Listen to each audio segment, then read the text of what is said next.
ಆರೋಗ್ಯ ಹಾಗೂ ನ್ಯೂಟ್ರಿಷನ್ ಸಿಗುತ್ತೆ, ನೋಡಿ ಬಾಡಿ ಸ್ಟ್ರಾಂಗ್ ಆಗುತ್ತೆ. ಸ್ವಲ್ಪ ತಿಂದು ಹಸಿವು ನಿಗುತ್ತೆ, ಡೈಜೆಷನ್ಗೆ ಇಲ್ಲ ಅಪಾಯ. MDH ಸೋಯಾ ಟೀ, ಅಸಲಿ ಪ್ರೋಟೀನ್. MDH.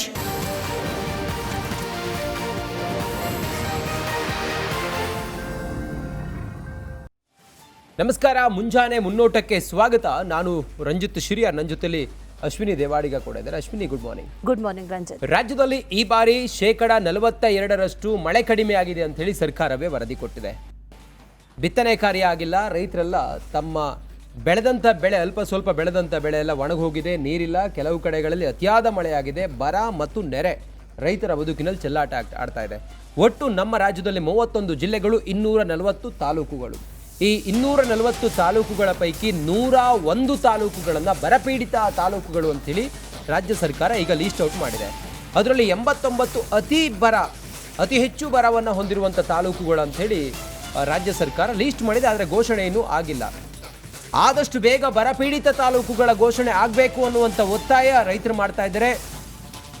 ಏನಾದರೂ ಪರಿಹಾರ ಸಿಗುತ್ತೆ ಕೇಂದ್ರದಿಂದ ಮತ್ತು ರಾಜ್ಯದಿಂದ ಅನ್ನೋದು. ಆದರೆ ಸರ್ಕಾರ ಮಾಡಿರೋ ಎಡವಟ್ಟೇನು ಕೇಳಿದರೆ, ಸರಿಯಾಗಿ ಅಧ್ಯಯನ ಮಾಡದೆ ಅಥವಾ ಸರಿಯಾಗಿ ಪರಿಶೀಲಿಸದೆ ಕೆಲವು ತಾಲೂಕುಗಳನ್ನು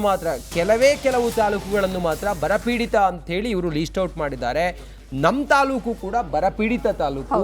ನಮ್ಮ ತಾಲೂಕಿನಲ್ಲೂ ಕೂಡ ಮಳೆ ಇಲ್ಲದೆ, ಕುಡಿಯೋದಕ್ಕೂ ನೀರಿಲ್ಲದೆ, ಬೆಳೆ ಬೆಳೆಯೋದು ಬಿಡಿ, ಸಂಪೂರ್ಣ ಸರ್ವನಾಶ ಆಗಿದೆ. ನಾವು ಬೆಳೆದಂಥ ಬೆಳೆ ಬಿತ್ತನೆ ಕಾರ್ಯ ಕೂಡ ಆಗದೆ, ಕುಡಿಯೋಕ್ಕೂ ನೀರಿಲ್ಲದೆ ನಾವು ಇಷ್ಟು ಸಂಕಷ್ಟದಲ್ಲಿರುವಾಗ ನಮ್ಮ ತಾಲೂಕನ್ನು ಇವರು ಬಿಟ್ಟು ಬೇರೆ ಬೇರೆ ತಾಲೂಕುಗಳನ್ನು ಬರಪೀಡಿತ ಅಂತ ಮಾಡಿದ್ದಾರೆ. ನಮ್ಮ ತಾಲೂಕನ್ನು ಕೂಡ ಪರಿಗಣಿಸಬೇಕು. ಸರ್ಕಾರಕ್ಕೆ ಕೊಟ್ಟಂಥ ವರದಿ ಇದರಲ್ಲಿ ಲೋಪದೋಷ ಇದೆ ಅನ್ನೋದನ್ನು ಹೇಳ್ತಾ ಇದ್ದಾರೆ. ಎಕ್ಸಾಕ್ಟ್ಲಿ ರಂಜಿತ್, ಈಗಾಗಲೇ ಸರ್ಕಾರ ಈ ಘೋಷಣೆ ಮಾಡೋದಾಗಿರ್ಬೋದು ಅಥವಾ ಬರಪೀಡಿತ ತಾಲೂಕುಗಳನ್ನ ಲಿಸ್ಟ್ ಮಾಡೋದಿರ್ಬೋದು, ಇದು ಎರಡನ್ನೂ ಕೂಡ ಬಹಳ ಡಿಲೇ ಮಾಡಿದೆ. ಈಗಲೇ ಡಿಲೇ ಆಗಿರೋದು. ಯಾವಾಗ ಆಗಬೇಕಾಗಿತ್ತು? ಜೂನ್ ಸಂದರ್ಭದಲ್ಲಿ ಈ ಮಳೆ ಕೊರತೆ ಆಗಿದೆ ಅಥವಾ ಆಗುತ್ತೆ ಅನ್ನುವಂಥ ಪರಿಸ್ಥಿತಿಗಳಿದ್ವು. ಬೆಳೆ ಬೆಳೆಯೋದಕ್ಕೂ ಕೂಡ, ಬೀಜ ಬಿತ್ತೋದಕ್ಕೂ ಕೂಡ ಬಹಳ ತೊಂದರೆ ಆಗುವಂಥ ಪರಿಸ್ಥಿತಿಗಳಿದ್ವು. ಆ ಸಂದರ್ಭದಲ್ಲಿ ಜೂನ್ನಲ್ಲಿ ಈ ಘೋಷಣೆಯನ್ನ ಮಾಡಬೇಕಾಗಿತ್ತು. ಅಟ್ಲೀಸ್ಟ್ ಪಟ್ಟಿಯನ್ನಾದರೂ ಮಾಡಬೇಕಾಗಿತ್ತು. ಅದನ್ನು ಕೂಡ ಸರ್ಕಾರ ಮಾಡಿಲ್ಲ. ಜೂನ್ ಕಳೀತು, ಜುಲೈ ಆದ್ರೂ ಈಗ ಆಗಸ್ಟ್ ಬಂದಿದೆ. ಆಗಸ್ಟ್ ಮುಕ್ತಾಯ ಆಗುವಂತಹ ಹಂತದಲ್ಲಿದೆ. 3 ತಿಂಗಳ ಈ ಬರ ಪರಿಸ್ಥಿತಿಯನ್ನ ಈಗಾಗಲೇ ಅನೇಕರು ಎದುರಿಸಿದ್ದಾರೆ. ಎಂಥ ಪರಿಸ್ಥಿತಿ ಇದೆ ಅಂತಂದ್ರೆ, ಈ ಹೊರತಿ ನೀರು ಬರುತ್ತಲ್ಲ, ಅಂತ ನೀರನ್ನ ತೆಗೆದು ಕುಡಿಯುವಂತ ಪರಿಸ್ಥಿತಿ ಅನೇಕ ಕಡೆಗಳಲ್ಲಿ ಇದೆ. ಇಂಥ ಪರಿಸ್ಥಿತಿಯಲ್ಲಿ ಅಂತ ತಾಲೂಕುಗಳನ್ನ ಬಿಟ್ಟು ರಾಜ್ಯ ಸರ್ಕಾರ ಕೇವಲ 101 ತಾಲೂಕುಗಳನ್ನ ಮಾತ್ರ ಬರಪೀಡಿತ ಅಂತ ಹೇಳಿರೋದಿದೆಯಲ್ಲ, ಇದು ಸಾಕಷ್ಟು ಆಕ್ರೋಶಕ್ಕೂ ಕೂಡ ಕಾರಣ ಆಗ್ತಾ ಇದೆ. ಸರ್ವೇ ಸಾಮಾನ್ಯ, ಯಾಕಂದ್ರೆ 3 ತಿಂಗಳು ಕಾದಿದ್ದಾರೆ. ಆಕ್ರೋಶ ಅಂತೂ ಸರ್ವೇ ಸಾಮಾನ್ಯ. ಈಗ ಮಳೆ ಇಲ್ಲದೆ ಬರದ ಹೊಡೆತಕ್ಕೆ ರಾಜ್ಯ ತತ್ತರಿಸಿದೆ. ರಾಜ್ಯ ಸರ್ಕಾರ ಏನ್ ಮಾಡಬೇಕಿತ್ತು ಅದನ್ನ ಮಾಡಿಲ್ಲ. ಈಗ ಡಿಲೇ ಆದ್ರೂ ಈಗ ಮಾಡಿದೆ. ಪರಿಹಾರ ಸಿಗುತ್ತಾ ಅನ್ನುವಂಥ ನಿಟ್ಟಿನಲ್ಲಿ ಒಂದಷ್ಟು ಪ್ರಶ್ನೆ ಇದೆ. ಒಂದು ಕಡೆ ರೈತರು ತತ್ತರಿಸಿದ್ದಾರೆ, ಮತ್ತೊಂದು ಕಡೆ ಜೀವಜಲದ ಸಮಸ್ಯೆ, ಕುಡಿಯೋದಕ್ಕೆ ನೀರಿಲ್ಲ, ಅನ್ನದಾತರ ಆಕ್ರೋಶ ಸರ್ವೇ ಸಾಮಾನ್ಯ. ಅದರ ಬೆನ್ನಲ್ಲೇ ರಾಜ್ಯ ಸರ್ಕಾರ ಈಗ 101 ತಾಲೂಕುಗಳನ್ನು ಬರಪೀಡಿತ ಅಂತ ಘೋಷಿಸಿದೆ. ಆದರೆ ಈ ಒಂದಷ್ಟು ತಾಲೂಕುಗಳನ್ನ ಕೈ ಬಿಟ್ಟಿದ್ದಾರೆ. ಅಂದರೆ 190 ತಾಲೂಕುಗಳನ್ನು ಸರ್ಕಾರವೇ ಈ ಬರಪೀಡಿತ ಅನ್ನುವಂಥ ನಿಟ್ಟಿನಲ್ಲಿ ಪಟ್ಟಿ ಮಾಡಿತ್ತಾದರೂ ಕೂಡ 101 ತಾಲೂಕುಗಳನ್ನು ಘೋಷಣೆ ಮಾಡಿರೋದು. ಉಳಿದ 89 ತಾಲೂಕುಗಳಲ್ಲಿ ಹಾಗಾದರೆ ಏನು ಪರಿಸ್ಥಿತಿ? ಅವರು ಇದು ಮೊದಲ ಪಟ್ಟಿ ಆಗಿರ್ಬೋದು, ಎರಡನೇ ಪಟ್ಟಿಗೋಸ್ಕರ ಕಾಯ್ಬೋದು. ಆದರೆ ಯಾವಾಗ? ಈಗಲೇ ಡಿಲೇ ಆಗಿದೆ ಅನ್ನೋದನ್ನು ನಾವು ಹೇಳ್ತಾ ಇದ್ದೀವಿ. ಇನ್ನು ಮುಂದಿನ ದಿನಗಳಲ್ಲಿ ಆಗುತ್ತೋ ಇಲ್ವೋ ಅನ್ನುವಂಥ ಪ್ರಶ್ನೆ ಸರ್ವೇ ಸಾಮಾನ್ಯವಾಗಿ ರೈತರನ್ನ ಕಾಡ್ತಾ ಇದೆ. ರೈತರ ಆಕ್ರೋಶ ಆ ತಾಲೂಕುಗಳಲ್ಲಿ ಈಗ ಹೆಚ್ಚಾಗ್ತಾ ಇದೆ. ಅದಕ್ಕೆ ಸಂಬಂಧಪಟ್ಟಂತೆ ಒಂದು ಓವರ್ ಆಲ್ ಡೀಟೇಲ್ಡ್ ವರದಿಯೊಂದಿದೆ, ನೋಡ್ಕೊಂಬ.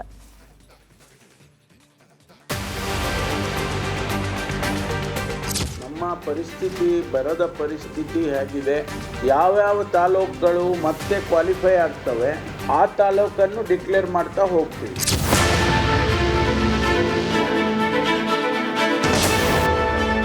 ಬರಕ್ಕೆ ಏನೇನು ಕ್ರಮಗಳನ್ನು ತೆಗೆದುಕೊಂಡಿದ್ದೀರಾ, ಎಷ್ಟು ಹಣ ಬಿಡುಗಡೆ ಮಾಡಿದ್ದೀರಾ, ಹಣ ಎಷ್ಟು ಬಿಡುಗಡೆ ಮಾಡಿದ್ದೀರಾ ಅಂತ ಹೇಳ್ಬೇಕು. ನೀವು ಸಾಲ ಮನ್ನಾ ಮಾಡಬೇಕು, 1 ಲಕ್ಷದವರೆಗೂ ಕೂಡ ಸಾಲ ಮನ್ನಾ ಮಾಡಬೇಕು ಅನ್ನೋ ಆಗ್ರಹವನ್ನು ಕೂಡ ನಾವು ಮಾಡ್ತಾ ಇದ್ದೀವಿ. ಕೈಕೊಟ್ಟ ಮಳೆ, ಸಂಕಷ್ಟಕ್ಕೆ ಸಿಲುಕಿದ ರೈತರು. ರಾಜ್ಯದ 101 ತಾಲೂಕುಗಳು ಬರಪೀಡಿತ.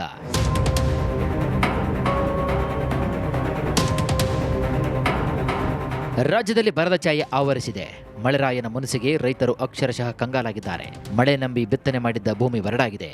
ಕೆರೆಗಳು ಬತ್ತುತ್ತಿವೆ. ಬರದ ಹೊಡೆತ ಅನ್ನದಾತರನ್ನ ಹೈರಾಣಾಗಿಸಿದೆ. ಇದರ ನಡುವೆ ರಾಜ್ಯ ಸರ್ಕಾರ ಇದೀಗ 101 ತಾಲೂಕುಗಳನ್ನು ಬರಪೀಡಿತ ಅಂತ ಘೋಷಣೆ ಮಾಡಿದೆ.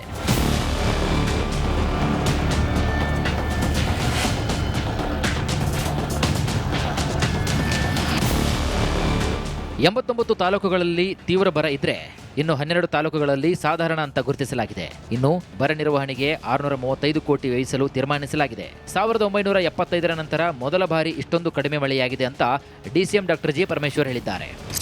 ಗ್ರೌಂಡ್ ಟ್ರೂತಿಂಗ್ ಮಾಡಿದಾಗ 101 ತಾಲೂಕಿನಲ್ಲಿ 101 taluk out of 134 101 they have qualified to be declared as drought affected area.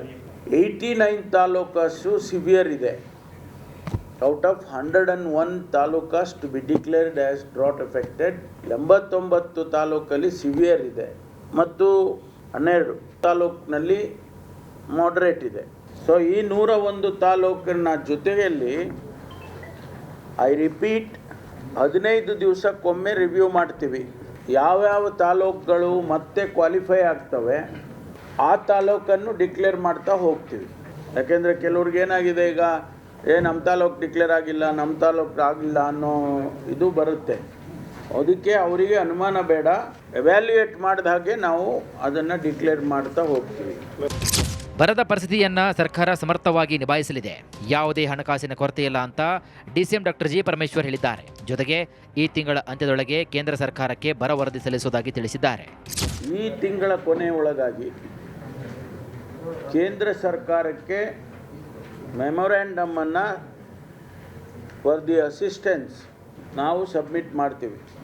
ಮಾನ್ಯ ಪ್ರಧಾನಮಂತ್ರಿಗಳಿಗೆ, ಸಾಮಾನ್ಯವಾಗಿ ಗೃಹ ಸಚಿವರಿಗೆ ಮತ್ತು ಕೃಷಿ ಸಚಿವರಿಗೆ ನಾವು ಭೇಟಿ ಮಾಡಿ ಅವರಿಗೆ ಕೊಡ್ತೇವೆ. ಬರ ಘೋಷಣೆ ಯಾಕೆ? 60 ಲಕ್ಷ ಹೆಕ್ಟೇರ್ ಕೃಷಿ, 3 ಲಕ್ಷ ಹೆಕ್ಟೇರ್ ತೋಟಗಾರಿಕೆ ಬೆಳೆ ವಿನಾಶವಾಗಿದೆ. 758 ಗ್ರಾಮಗಳಿಗೆ 149 ಟ್ಯಾಂಕರ್ಗಳಿಂದ ಕುಡಿಯೋ ನೀರು ಪೂರೈಕೆ ಮಾಡಲಾಗ್ತಾ ಇದೆ. ಸಮರ್ಪಕ ಕುಡಿಯೋ ನೀರು ಪೂರೈಕೆಗಾಗಿ 306 ಕೋಟಿ ರೂಪಾಯಿ ಹಣವನ್ನು ಬಿಡುಗಡೆ ಮಾಡಲಾಗಿದೆ. ಇನ್ನು ಮೇವಿನ ಸಮಸ್ಯೆ ಆಗದಂತೆ 25 ಕೋಟಿ ವೆಚ್ಚದಲ್ಲಿ ಮೇವಿನ ಬೀಜದ ಕಿಟ್ ವಿತರಣೆಗೆ ರಾಜ್ಯ ಸರ್ಕಾರ ಮುಂದಾಗಿದೆ. ಜನ ಗುಳೆ ಹೋಗುವುದನ್ನು ತಡೆಯಲು ಬಸ್, ರೈಲ್ವೆ ನಿಲ್ದಾಣಗಳಲ್ಲಿ ಅಧಿಕಾರಿಗಳನ್ನು ನೇಮಿಸಲಾಗಿದೆ.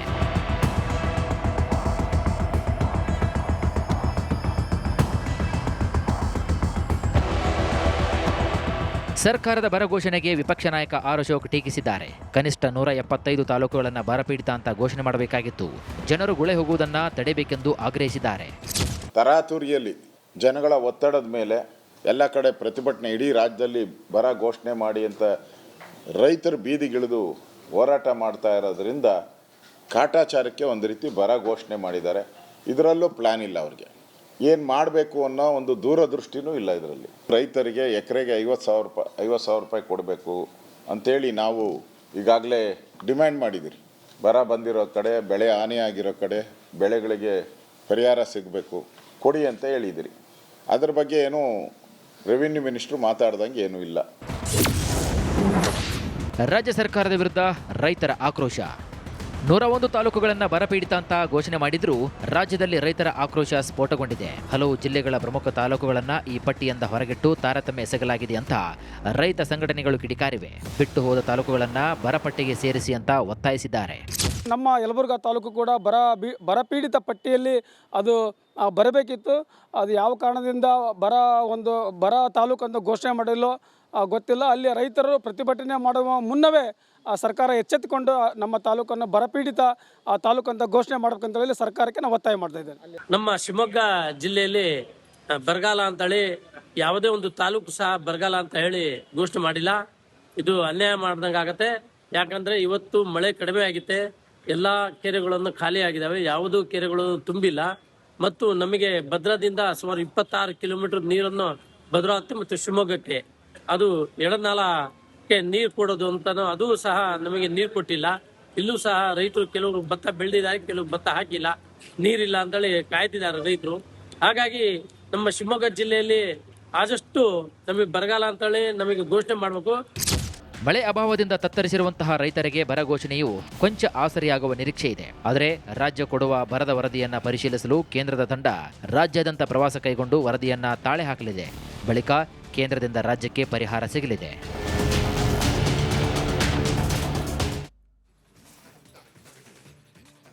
ಬಾಗಲಕೋಟೆ ಜಿಲ್ಲೆಯ ಬದಾಮಿ ತಾಲೂಕು ಬರಪೀಡಿತ ಪಟ್ಟಿಯಲ್ಲಿಲ್ಲ. ಹೀಗಾಗಿ ನಮ್ಮ ತಾಲೂಕನ್ನು ಕೂಡ ಬರಪೀಡಿತ ಪಟ್ಟಿಗೆ ಸೇರಿಸಬೇಕು ಅಂತೇಳಿ ಅಲ್ಲಿನ ರೈತರೆಲ್ಲ ಆಗ್ರಹಿಸಿದ್ದಾರೆ. ನಮ್ಮ ಪ್ರತಿನಿಧಿ ಆ ರೈತರ ಜೊತೆಗೆ ಮಾತಾಡಿದ್ದಾರೆ. ಬನ್ನಿ ರೈತರು ಏನು ಹೇಳಿದ್ದಾರೆ, ಸರ್ಕಾರಕ್ಕೆ ಏನು ಮನವಿ ಮಾಡಿದ್ದಾರೆ ನೋಡೋಣ.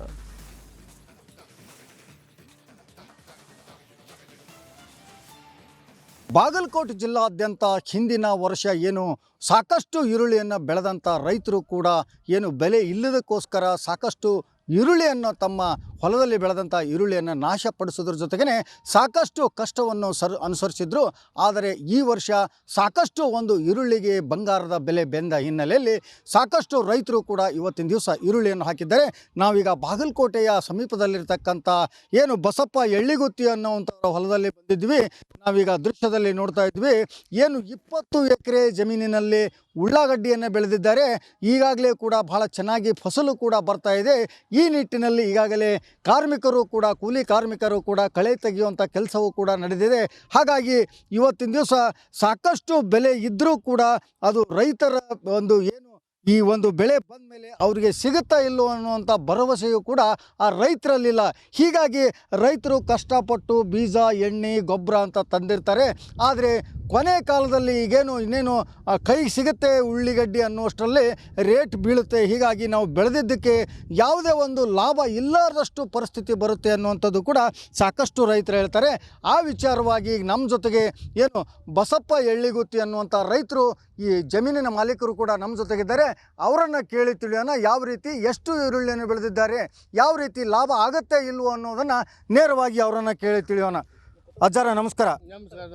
ಅಜ್ಜಾರ, ಇವತ್ತಿನ ದಿವಸ ಈರುಳ್ಳಿ ಸಾಕಷ್ಟು ಹೋದ ವರ್ಷ ಒಂದು 30 ಎಕರೆ ಹಾಕಿದ್ರಿ. 32 ಎಕರೆನು ಪೂರಾ ಕಟ್ರ ಹೊಡೆದ್ರಿ. ಈ ವರ್ಷ ಎಷ್ಟು ಹಾಕಿರಿ ಮತ್ತು ಎಷ್ಟು ನಿಮಗೆ ಈಗ ಇಳುವರಿ ಬರುತ್ತಿದ್ದು? ಈ ವರ್ಷ 20 ಎಕರೆ ಹಾಕಿವ್ರಿ. ಈಗ ಮುಂದೆ ಏನೈತಿ, ಈಗ ರೋಗ ಪಾಗು ಏನು ಕಂಟ್ರೋಲ್ ಆಗ್ಯಾವ್ರಿ. ಈಗ ಒಂದು ದಿವಸ 25 ಆಳು ಕಾಯಿ ಮುರಿದ ಕಸಕ್ಕೆ. ಈ ರೇಟ್ ಸ್ವಲ್ಪ 4 ದುಡ್ಡು ಏನು ಇರ್ತಂತ ಇದೇ ರೇಟ್.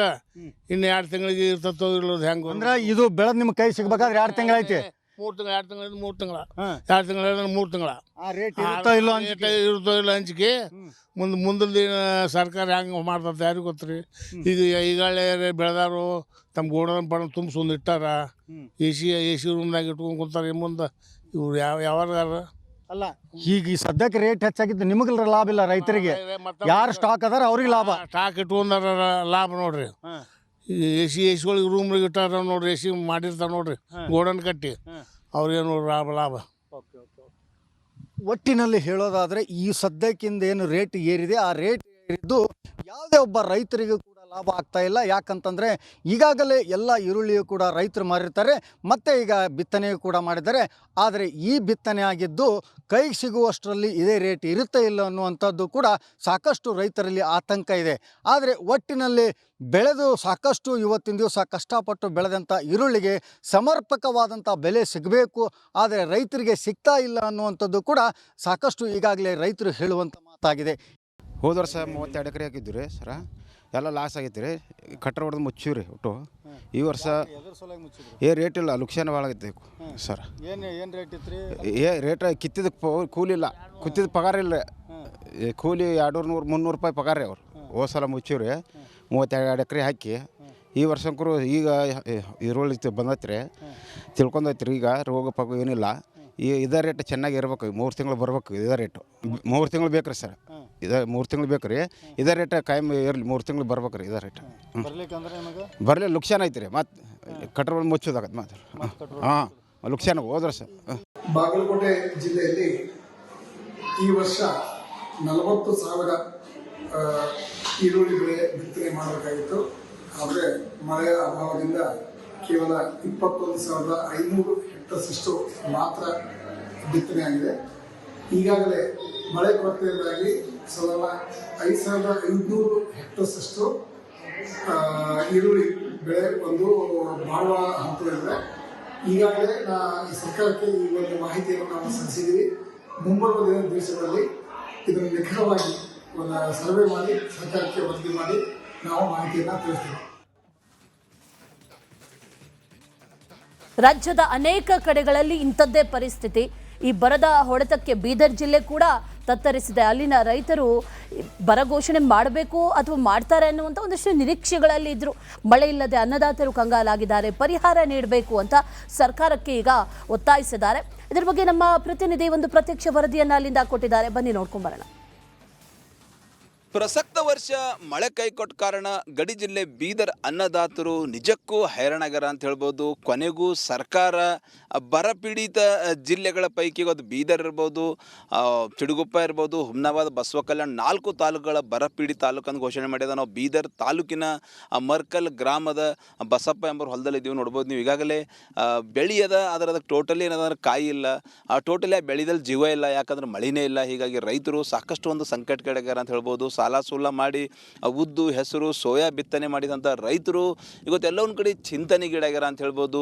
ಹಸಿ ಬರ ನಿರ್ಮಾಣ ಆಗ್ಯದ, ಹಚ್ಚು ಹಸಿರು ಬೆಳೆ ಕಾಣಿಸ್ತಾ ಇದೆ, ಅದು ಟೋಟಲಿ ಅದರಲ್ಲಿ ಯಾವುದೇ ಒಂದು ಶಕ್ತಿ ಇಲ್ಲ, ಕಾಯಿ ಇಲ್ಲ. ಹೀಗಾಗಿ ಹಸಿರು ಬರ ಈ ಬಾರಿ ಡಿಕ್ಲೇರ್ ಆಗ್ಯದ ಅಂತ ಹೇಳ್ತಾ ಇದ್ದಾರೆ. ನೋಡ್ಬೋದು ನೀವು ರೈತರೇ ಇದ್ದಾರೆ, ಅವ್ರ ಕೈಯಲ್ಲಿ ಅವ್ರು ಹಿಡಿದಾರೆ. ನೋಡ್ಬೋದು ನೀವು ಹಚ್ಚು ಹಸಿರು ಹೆಸರು ಬೆಳೆ ಹಿಡಿದಾರೆ, ಅದ್ರ ಒಳಗಡೆ ಕಾಯಿಗಳಿಲ್ಲ.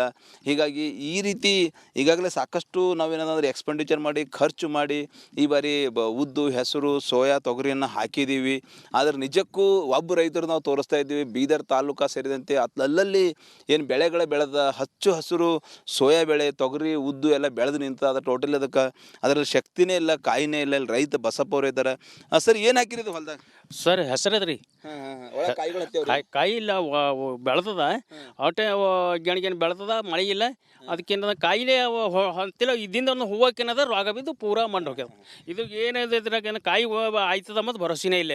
ಸರ್ ಈಗ ಸರ್ಕಾರ ಬರಪೀಡಿತ ತಾಲೂಕಾ ಬೀದರ್ ಅಂತೇಳಿ ಘೋಷಣೆ ಮಾಡಿದ್ರಿ, ಏನು ಹೇಳ್ಬೇಕಂತ್ರಿ ಸರ್ಕಾರಕ್ಕೆ? ಏನು ಈಗ ಸರ್ಕಾರ ಬರಗಾಲ ಘೋಷಣೆ ಮಾಡ್ತು. ಈಗ ನಮ್ಮ ರೈತರಿಗೆ ಒಂದೊಂದು ಏನದಂದ್ರೆ ನಾ ಈಗ ಮೊನ್ನೆ ಏನದಂದ್ರೆ ಇದರ ಬ್ಯಾಂಕಿನಾಗ, ಅಂಜುಮನ್ ಬ್ಯಾಂಕಿನಾಗ 1,20,000 ರೂಪಾಯಿ ಸಾಲ ತೊಗೊಂಡಿದೆ. ಸಾಲ ತೊಗೊಂಡು ಈ ಬೀಜ ಗೊಬ್ಬರು ಎಲ್ಲ ತಂದು ಬಿತ್ತಿದೆ. ಈಗ ನನಗನ್ನೋದು ಈಗ ನಾಳೆಗೆ ಬಿಡಲ್ರಿ ಅವರು. ಈಗ ಬೆಳೆ ಸಾಲ ಅಂತ ಹೇಳಿ ಕೊಟ್ಟಾರ, ಈಗ ಬೆಳೆ ಸಾಲ ಬಿಡಲ್ರು. ಏನು ಭೀ ಮಾಡ್ಬೇಕು ಅವ್ರು. ನಮ್ಮ ಸಾಲ ಮನ್ನಾ ಮಾಡ್ಬೇಕು ಒಂದು, ಇಲ್ಲ ಅಂದ್ರೆ ನಾವು ಬೇಡಿಕೆ ಅದ. ನಮ್ಮ ಎಕರ್ಕ್ಕೆ ಅನ್ನೋದಂತಂದ್ರೆ 50,000 ರೂಪಾಯಿ ಹಾಕ್ರಿ ಅಂತ ನಮ್ಮ ಬೇಡಿಕೆ ಅದ. ಅದು ಓಟ್ ಹಾಕೇಬೇಕು. ಇಲ್ದ್ರೆ ಅವ್ರು ಬರಗಾಲ ಘೋಷಣೆ ಮಾಡಿದೆವು, ಅವರು ರೈತರು ಹಾಗೆ ಇರ್ತಾರೆ, ಹಂಗೆ ಒಳ್ತಾರೆ, ಹಿಂಗೆ ಇದು ಮಾಡ್ತಾರೆ ಅಂದ್ರೆ ನಾವು ಮುಂದೆ ಬರೋ ಹೊತ್ತಿಗೆ ಬರೋ ದಿನ ಬಲ್ಲಿ ನಾವು ಬರಗಾಲ ಡಿಕ್ಲೇರ್ ಮಾಡಿದ ಮ್ಯಾಗ ಸುಮ್ಮನೆ ಕೂಡಲೇವು. ಸೊ ಇದು ರೈತರ ಆಕ್ರೋಶ ನುಡಿ ಅಂತ ಹೇಳ್ಬೋದು. ಈಗಾಗಲೇ ಬರಪೀಡಿತ ತಾಲೂಕು ಅಂತ ಘೋಷಣೆ ಮಾಡಿದ್ದಾರೆ. ತಕ್ಷಣವೇ ಬರ ಪರಿಹಾರ ಹಾಕಲೇಬೇಕು, ನಾವು ಸಾಕಷ್ಟು ಒಂದು ಸಂಕಟಗೀಡಾಗಿದ್ದೀವಿ ಅಂತೇಳಿ ರೈತ ಹೇಳಿದ್ರೆ. ಇಲ್ಲೊಬ್ಬರು ರೈತ ಇದ್ದಾರೆ, ಏನು ಹೇಳ್ಬೇಕಂದ್ರೆ ಸರ್ ಬರಗಾಲ ಡಿಕ್ಲೇರ್ ಅಂತ? ಸರ್ ಬರಗಾಲ ಡಿಕ್ಲೇರ್ ಮಾಡಿದ್ದಾರೆ, ಏನಾರ ಪರಿಹಾರ ನೀಡಬೇಕಲ್ಲ ಅವ್ರು, ಏನಾರ ನೀಡಬೇಕಾಗಿತ್ತು. ಇನ್ಶೂರೆನ್ಸ್ ಕಟ್ಟಿದ್ದು ಅದನ್ನು ಕ್ಲೇಮ್ ಆಗಲ್ಲ. ಅದು ಸರ್ವೆ ಮಾಡಿದ್ರು, ಸರ್ವೆ ಮಾಡಿದ್ರೆ 2,000 ಬಂತು, 3,000 ಬಂತು, ಅಷ್ಟು ನಾವು ಯಾರಿಗೆ ಕೇಳಬೇಕು? ಹೋದ್ಸಲ 4 ಎಕರೆ ಇನ್ಶೂರೆನ್ಸ್ ಕಟ್ಟಿದೆ. ಇನ್ಶೂರೆನ್ಸ್ ಅವ್ರು ಬಂದು ಸರ್ವೆ ಮಾಡ್ಕೊಂಡು ಹೋದ್ರು, ಮಳೆ ಬಿತ್ತು, 101% ಪೂರ ಬಿಟ್ಟಿಲ್ಲ ಸರ್. ನಾನು ಮಳೆ ಬಿದ್ದು ಪೂರ ಲಾಸ್, ಒಟ್ಟೆ ಏನೂ ಕೈ ಬರಲಿಲ್ಲ. ನಾವು ಇನ್ಶೂರೆನ್ಸ್ದವರು ರೊಕ್ಕ ಕಟ್ಟಿನ ಬಂದ, ಇನ್ಶೂರೆನ್ಸ್ ಕಟ್ಟಿನ ಬಂದು ನಾ ಕೇಳ್ಬೇಕು ಯಾರಿಗೆ ಕೇಳ್ಬೇಕು ಸರ್? ಈಗೇನು ಹೇಳ್ತೀರಿ ಸರ್ಕಾರಕ್ಕೆ? ಸರ್ಕಾರಕ್ಕೆ ನಮ್ಮ ಸಾಲ ತೊಗೊಂಡಿದ್ದವ ಸರ್, ನಮ್ಮ ಸಾಲ ಮನ್ನಾ ಮಾಡಬೇಕು. ಎಕರೆಗೆ 50,000 ರೂಪಾಯಿ ಅವ್ರು ಪರಿಹಾರಧನ ನೀಡಬೇಕು. ಸೊ ಇದು ರೈತರ ಮಾತಂತ ಹೇಳ್ಬೋದು. ನಾವು ಸಾಕಷ್ಟು ಕಡೆ ಬೆಳೆ ಬೆಳಿಲಕ್ಕೆ ಸಾಲ ಮಾಡಿದ್ದೀವಿ. ಈಗಾಗಲೇ DC ಬ್ಯಾಂಕ್ ಸೇರಿದಂತೆ ವಿವಿಧ ಬ್ಯಾಂಕ್ಗಳಲ್ಲಿ ನಾವು ಕೃಷಿ ಸಾಲ ತೊಗೊಂಡಿದ್ದೀವಿ. ಆ ಕೃಷಿ ಸಾಲ ಮನ್ನಾ ಮಾಡಬೇಕು. ಮತ್ತು ಈಗಾಗಲೇ ಬೆಳೆ ಹಾನಿಯಾಗಿದೆ, ಎಕ್ಕರ್ಕೆನದಂದ್ರೆ ಪರಿಹಾರ ರೂಪದಲ್ಲಿ ಸರ್ಕಾರ ಪರಿಹಾರ ಕೊಡಲೇಬೇಕು. ಕೊಟ್ಟಾಗ ಮಾತ್ರ ಆ ಬರಗಾಲ ಡಿಕ್ಲೇರ್ ಮಾಡಿದ್ದು ಸಾರ್ಥಕ ಆಗ್ತಂಬುದು ಒತ್ತಾಯ ಬೀದರ್ ತಾಲೂಕಿನ ರೈತರದಾಗ್ಯದ ಅಂತ ಹೇಳ್ಬೋದು. ಕ್ಯಾಮ್ರಾ ಪರ್ಸನ್ ಭರತ್ ಜೊತೆ ನಾನು ಮಲ್ಲಿಕಾರ್ಜುನ್ ಮರ್ಕಲ, ರಿಪಬ್ಲಿಕ್ ಕನ್ನಡ, ಬೀದರ್. ರಿಪಬ್ಲಿಕ್ ಕನ್ನಡದ ಧ್ಯೇಯವಾಕ್ಯ ನಿಮ್ಮ ಧ್ವನಿ. ಜನರ ಅಭಿಪ್ರಾಯಕ್ಕೆ ಒಂದು ಮುಕ್ತ ವೇದಿಕೆಯನ್ನು ರಿಪಬ್ಲಿಕ್ ಕನ್ನಡ ಒದಗಿಸಿಕೊಡ್ತಾ ಇದೆ. ಮುಂಗಾರು ಮಳೆ ಕೊರತೆಯಿಂದಾಗಿ ರಾಜ್ಯದಲ್ಲಿ ಭೀಕರ ಬರ ಆವರಿಸಿದೆ. ರೈತರ ಬದುಕು ಅಕ್ಷರಶಃ ನಲುಗು ಹೋಗಿದೆ. ಇದರ ನಡುವೆ ಅನ್ನದಾತರ ಆಕ್ರೋಶಕ್ಕೆ ಮಣಿದು ರಾಜ್ಯ ಸರ್ಕಾರ 101 ತಾಲೂಕುಗಳನ್ನು ಬರಪೀಡಿತ ಅಂತೇಳಿ ಘೋಷಿಸಿದೆ. ಹಾಗಾದರೆ ಸರ್ಕಾರ ಬರ ಪರಿಸ್ಥಿತಿಯನ್ನು ಹೇಗೆ ನಿರ್ವಹಿಸುತ್ತೆ? ಬರ ಘೋಷಣೆಯಿಂದ ರೈತರಿಗೆ ಅನುಕೂಲವಾಗುತ್ತಾ? ಈ ಬಗ್ಗೆ ನಿಮ್ಮ ಅಭಿಪ್ರಾಯವನ್ನು ನಮಗೆ ತಿಳಿಸಿ, ಮೆಸೇಜ್ ಮಾಡಿ, ಕಾಲ್ ಮಾಡಿ. ಅದರ ಜೊತೆಗೆ ತಾವು ತಮ್ಮ ಅಭಿಪ್ರಾಯವನ್ನು ಎಕ್ಸ್ ಖಾತೆಯಲ್ಲಿ ಹಂಚಿಕೊಳ್ಳಬಹುದಾಗಿದೆ. ಆಲ್ ರೈಟ್, ಮೈಸೂರಿನಿಂದ ಕೃಷ್ಣಮೂರ್ತಿ ಅವರು ನಮ್ಮ ಫಸ್ಟ್ ಕಾಲರ್. ಕೃಷ್ಣಮೂರ್ತಿ ಅವರೇ ಹೇಳಿ, ಈಗ ಬರಪೀಡಿತ ತಾಲೂಕುಗಳು ಅಂತ ಘೋಷಣೆಯನ್ನು ಮಾಡಿದ್ದಾಯಿತು, ಕೇವಲ ನಾಮಕಾವಸ್ಥೆ ಮಾಡಿದ್ರ ಅಥವಾ ತಾರತಮ್ಯ ಆಯಿತು ಅನ್ಸುತ್ತಾ? ಅನೇಕ ತಾಲೂಕುಗಳಲ್ಲಿ ಬರಪೀಡಿತ ತಾಲೂಕು ಅಂತ ಲಿಸ್ಟ್ ಮಾಡಿದ್ರು ಕೂಡ ಅದನ್ನು ಈ ಪಟ್ಟಿಯಲ್ಲಿ ಸೇರಿಸಲಿಲ್ಲ. ಹಾಗಾದರೆ ಸರ್ಕಾರದ ಪ್ಲಾನ್ ಏನು, ಏನು ಮಾಡಬೇಕು, ನಿಮ್ಗೇನು ಅನ್ಸುತ್ತೆ? ಮೇಡಮ್, ಇದು ತಾರತಮ್ಯ ಅಂತ ಕಾಣಿಸ್ತದೆ. ಇಡೀ ರಾಜ್ಯವೇ ಸಂಪೂರ್ಣವಾಗಿ ಬರ ಬಂದಿದೆ. ಈಗ ಯಾವ ರೈತರು ಬೆಳೆ ಬೆಳೆದು ಮಾರುಕಟ್ಟೆಗೆ ಏನಾದ್ರು ಸಾಗಾಟ ಮಾಡಿ ಮಾರಾಟ ಮಾಡ್ತಾ ಇದಾರಾ? ಇಲ್ಲ. ಅಂಥದ್ರಲ್ಲಿ ಇವರು 101 ತಾಲೂಕನ್ನ ನಾಮಕಾವಸ್ಥೆಗೆ ಮಾಡೋದ್ರಿಂದ ರೈತರಿಗೆ ಬಹಳ ತುಂಬಾ ತೊಂದರೆ ಆಯ್ತದೆ. ಒಂದು ಆಮೇಲೆ ಇದು ಏನು ಸರ್ಕಾರ ರೈತ ಪ್ರತಿ ಎಕರೆಗೆ 50,000 ರೂಪಾಯಿನ ಪರಿಹಾರ ಕೊಡಬೇಕು. ಇಲ್ಲ ಅಂತಂದ್ರೆ ರೈತರು ಹಾಕಿ ಹೇಳ್ತಕ್ಕಂಥ ಬೆಳೆ ಎಲ್ಲ ಸಂಪೂರ್ಣವಾಗಿ ನಾಶವಾಗಿದೆ. ಮತ್ತೆ ಹಾಕಿರ್ತಕ್ಕಂಥ ಬಂಡವಾಳ ಏನಿದೆಯೋ, ಬೀಜ ಬಿತ್ತನೆ ಗೊಬ್ಬರ ಏನಿದೆಯೋ ಅದೆಲ್ಲ ಸಂಪೂರ್ಣವಾಗಿ ನಾಶವಾಗಿದೆ ಮೇಡಮ್. ಅದರಿಂದ ಇಡೀ ರಾಜ್ಯವನ್ನ ಸಂಪೂರ್ಣವಾಗಿ ಬರ ಅಂತ ಡಿಕ್ಲೇರ್ ಮಾಡಬೇಕು. ಇದು ನನ್ನ ಅಭಿಪ್ರಾಯ madam. Okay, all right. Krishnamurthy ಅವರೇ, ಧನ್ಯವಾದ ರಿಪಬ್ಲಿಕ್ ಕನ್ನಡದ ಜೊತೆ ನಿಮ್ಮ ಅಭಿಪ್ರಾಯವನ್ನು ಹಂಚಿಕೊಂಡಿದ್ದಕ್ಕೆ. ಪುನೀತ್ ಅನ್ನೋರು ಕರೆ ಮಾಡಿದ್ದಾರೆ. ಪುನೀತ್ ಅವರೇ ನಮಸ್ಕಾರ. ನಮಸ್ಕಾರ ಸರ್. ಹೇಳಿ ಪುನೀತ್ ಅವರೇ, ಈಗ ಸರ್ಕಾರ ಕೆಲವು ತಾಲೂಕುಗಳನ್ನು ಬರಪೀಡಿತ ಅಂತೇಳಿ ಘೋಷಿಸಿದ್ದಾರೆ, ಆದರೆ ಇನ್ನು ಕೆಲವು ತಾಲೂಕುಗಳಲ್ಲೂ ಕೂಡ ಬರ ಇದೆ. ಅವ್ರು ಏನ್ ಮಾಡಬೇಕು? ಒಂದು 10 ವರ್ಷ ಆಗಿದೆ ಸರ್. ದೊಡ್ಡಬಳ್ಳಾಪುರ ಬಿಜೆಪಿ ಶಾಸಕರಿದ್ದಾರೆ, 10 ವರ್ಷ ಸರ್. ಅದ್ ಯಾವ ಅಧಿಕಾರಿ ಕೊಟ್ಟನ ಗೊತ್ತಿಲ್ಲ. ಬೆಂಗಳೂರು ಗ್ರಾಮಾಂತರ ಜಿಲ್ಲೆ 3 ತಾಲೂಕು ಕೊಟ್ಟೊಂದು ಬರ ಅಂತ, ದೊಡ್ಡಬಳ್ಳಾಪುರ ಮಾತ್ರ ಕೊಟ್ಟಿಲ್ಲ. ಏನ್ ಮಳೆ ಬಂದು ಕೆರೆ ತುಂಬ ಹೋಗಿದೆಯೋ ಗೊತ್ತಿಲ್ಲ. ನಾನು ಲಾಸ್ಟ್ ಟೈಮ್ 2 ವಾರದ ಮುಂಚೆನೆ ಮಾತಾಡಿದ್ದೆ. ಸರಿ, ನಮ್ಮ ಒಂದ್ ನದಿ ಇಲ್ಲ, ಒಂದ್ ಚಲನ್ ಇಲ್ಲ, ಏನಿಲ್ಲ, ಆದ್ರೂ ಬರ ಇಲ್ಲ. ಒಂದೊಂದು ಸತಿ ಸರ್ ಬರ ಘೋಷಣೆ ಮಾಡಿದ ತಕ್ಷಣ ರೈತರಿಗೆ ಏನ್ ಅನುಕೂಲ ಇಲ್ಲ. ಅಧಿಕಾರಿಗಳು ಮಜಾ ಮಾಡ್ಬೋದು ಅಷ್ಟೇ, ಘೋಷಣೆ ಮಾಡೋ ಬರ ದುಡ್ಡಲ್ಲಿ ಮಜಾ ಮಾಡ್ಬೋದು ಅಷ್ಟೇ. ರೈತರಿಗೆ ಏನು ಪ್ರಯೋಜನ ಇಲ್ಲ. ಬೆಂಗಳೂರು ಗ್ರಾಮಾಂತರ ಜಿಲ್ಲೆ 3 ತಾಲೂಕು ಕಾಂಗ್ರೆಸ್ ಶಾಸಕರಿದ್ದಾರೆ ಸರ್. 3 ಬರ ಘೋಷಣೆ ಮಾಡೋರೆ. ಬಿಜೆಪಿ ಶಾಸಕರು ಬರ ಇಲ್ಲ. ಯಾವ ಲೆಕ್ಕದಲ್ಲಿ ಅಂತ ಗೊತ್ತಿಲ್ಲ. ಓಕೆ, ಥ್ಯಾಂಕ್ ಯು ನಮ್ಮ ಜೊತೆ ತಾವು ಮಾತಾಡಿದಕ್ಕೆ. ವಿಜಯಪುರದಿಂದ ಭೀಮನಗೌಡ ಅವರು ಕರೆ ಮಾಡಿದ್ದಾರೆ. ಭೀಮನಗೌಡ್ರೆ ನಮಸ್ತೆ. ಏನು ಹೇಳ್ತೀರಿ? ಸರ್ಕಾರ ನಾಮಕಾವಸ್ಥೆ ಮಾಡಿಬಿಡ್ತಾ, ಕೇವಲ ಹೆಸರುಗಳನ್ನು ಘೋಷಣೆ ಮಾಡಬೇಕು ಅನ್ನೋ ಕಾರಣಕ್ಕೆ ಪಟ್ಟಿಯಲ್ಲಿ ಸೇರಿಸ್ತಾ ಅನ್ನೋ ರೀತಿಯಲ್ಲಿ ಭಾಸವಾಗ್ತಾ ಇದೆ. ಯಾಕಂದ್ರೆ ಉಳಿದಂಥ ತಾಲೂಕುಗಳೆಲ್ಲ ಅಂಥದ್ದೇ ಪರಿಸ್ಥಿತಿ ಇದೆ. ಹಾಗಾದ್ರೆ ಏನನ್ಸುತ್ತೆ ನಿಮಗೆ? ಮೇಡಮ್, ನನ್ನ ಅಭಿಪ್ರಾಯದಲ್ಲಿ ಈಗ ಸರ್ಕಾರ ಬರ ಘೋಷಣೆ ಮಾಡಿರೋದು ಒಂದ್ ಕಡೆ ಇರ್ಲಿ, ಇಲ್ಲಿ ಕೇಂದ್ರ ಸರ್ಕಾರ ತುಂಬಾ ತಾರತಮ್ಯವನ್ನು ಮಾಡ್ತಾ ಇದೆ ಕರ್ನಾಟಕದ ಬಗ್ಗೆ, ನಿಮಗೂ ಗೊತ್ತು. ಈ ಸಮಸ್ಯೆಗೆ ಪರಿಹಾರ ಸಿಗ್ಬೇಕಾಗಿದೆ. ಯಾಕಂತಂದ್ರೆ ಸುಮಾರು ವರ್ಷಗಳಿಂದ ನಾವು ಕಾಂಗ್ರೆಸ್ ಗೌರ್ಮೆಂಟ್ ಇಂದ ಬಂದಿಂದ ನೋಡ್ತಾ ಇದ್ದೀವಿ. ಮೋದಿಜಿ ಅವರು ಕರ್ನಾಟಕಕ್ಕೆ ಯಾಕೆ ಒಂದು ತಾರತಮ್ಯ ಮಾಡ್ತಾರೆ? 20ಕ್ಕಿಂತ ಹೆಚ್ಚು ಸಂಸದರು ಇದ್ದಾರ. ಈ ಸಂಸದರೆಲ್ಲ ಮಾತಾಡ್ಬೇಕು ತಾನೆ. ಈಗ ಅಲ್ಲಿಂದ ಬರ್ಬೇಕಾಗಿರ್ತಕ್ಕಂತ BSP ಹಣ ಬಂದಿಲ್ಲ. ಈಗ ಬರದ ಬಗ್ಗೆ ನಾವು ಏನ್ ಕೊಡ್ತಾರೆ ಅನ್ನೋ ವಿಶ್ವಾಸನೆ ಜನತೆಗೆ ಹೋಗ್ತಾ ಇದೆ. ಹೀಗಾಗಿ ಇದ್ರ ಬಗ್ಗೆ ಕೂಡ ಸ್ವಲ್ಪ ತಿಳಿಸಿ ಕೇಂದ್ರದ ಸರ್ಕಾರದ ಜೊತೆ ಮಾತಾಡಿ ರೈತರಿಗೆ ಅನುಕೂಲ ಆಗುವ ರೀತಿ ಕ್ರಮ ಮಾಡಬೇಕಂತ ನನ್ನ ಅಭಿಪ್ರಾಯ. ನಿಜ ನಿಜ ನಿಜ. ಆಲ್ ರೈಟ್ ಭೀಮನಗೌಡ್ರೆ, ಧನ್ಯವಾದ ರಿಪಬ್ಲಿಕ್ ಕನ್ನಡ ಜೊತೆ ಮಾತಾಡಿದಕ್ಕೆ. ವೇದರಥ ಅನ್ನವರು ಕಲಬುರಗಿಯಿಂದ ಕರೆ ಮಾಡಿದ್ದಾರೆ. ನಮಸ್ಕಾರ ವೇದರಥ ಅವರೇ. ಸರ್ ನಮಸ್ಕಾರ ಸರ್. ನಮಸ್ಕಾರ. ಅಂತ ಹೇಳಿ ಕಲಬುರಗಿ ಡಿಸ್ಟ್ರಿಕ್ಟ್ ನಿಂದ ಮಾತಾಡೋದು, ಚಿಂಚೋಳಿ ತಾಲೂಕಾ. ಆಯ್ತು ಸರ್, ತಮ್ಮ ಕಲಬುರಗಿಯಲ್ಲಿ ಬರ ಇದೆ, ತಮ್ಮ ತಾಲೂಕನ್ನ ಘೋಷಣೆ ಮಾಡಿದಾರಾ ಅಥವಾ ಬರ ಪೀಡಿತ ಅಂತ ಹೇಳಿ?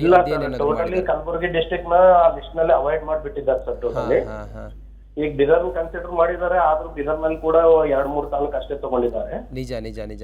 ಯಾಕೆ ಈ ಅವೈಜ್ಞಾನಿಕವಾದಂತ ಮಾನ್ಯ ಸಚಿವ ಶ್ಯಾಮ್ ಪ್ರಕಾಶ್ ಪಾಟೀಲ್ ಸರ್ ಇದ್ದಾರೆ, ಎಲ್ಲರೂ ಇದ್ದಾರೆ, ಆದ್ರೂ ಕೂಡ ಯಾವ ರೀತಿ ಅವರು ಇದನ್ನು ಪರಿಗಣನೆ ಮಾಡಿದಾರೆ ಅನ್ನೋದು ಗೊತ್ತಾಗ್ತಾ ಇಲ್ಲ.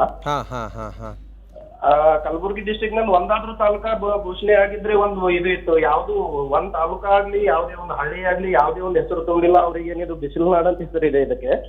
ಅದೇ ಈಗ ಅದು ಮಲೆನಾಡ್ ಅಂತ ಹೇಳಿ ತಿಳ್ಕೊಂಡೇನು ಅವ್ರೇನಾದ್ರು ಬಿಟ್ಟಿದಾರ ಲಿಸ್ಟ್ ನಲ್ಲಿ ಹೆಸರು ಅಂತ ಗೊತ್ತಾಗ್ತಾ ಇಲ್ಲ.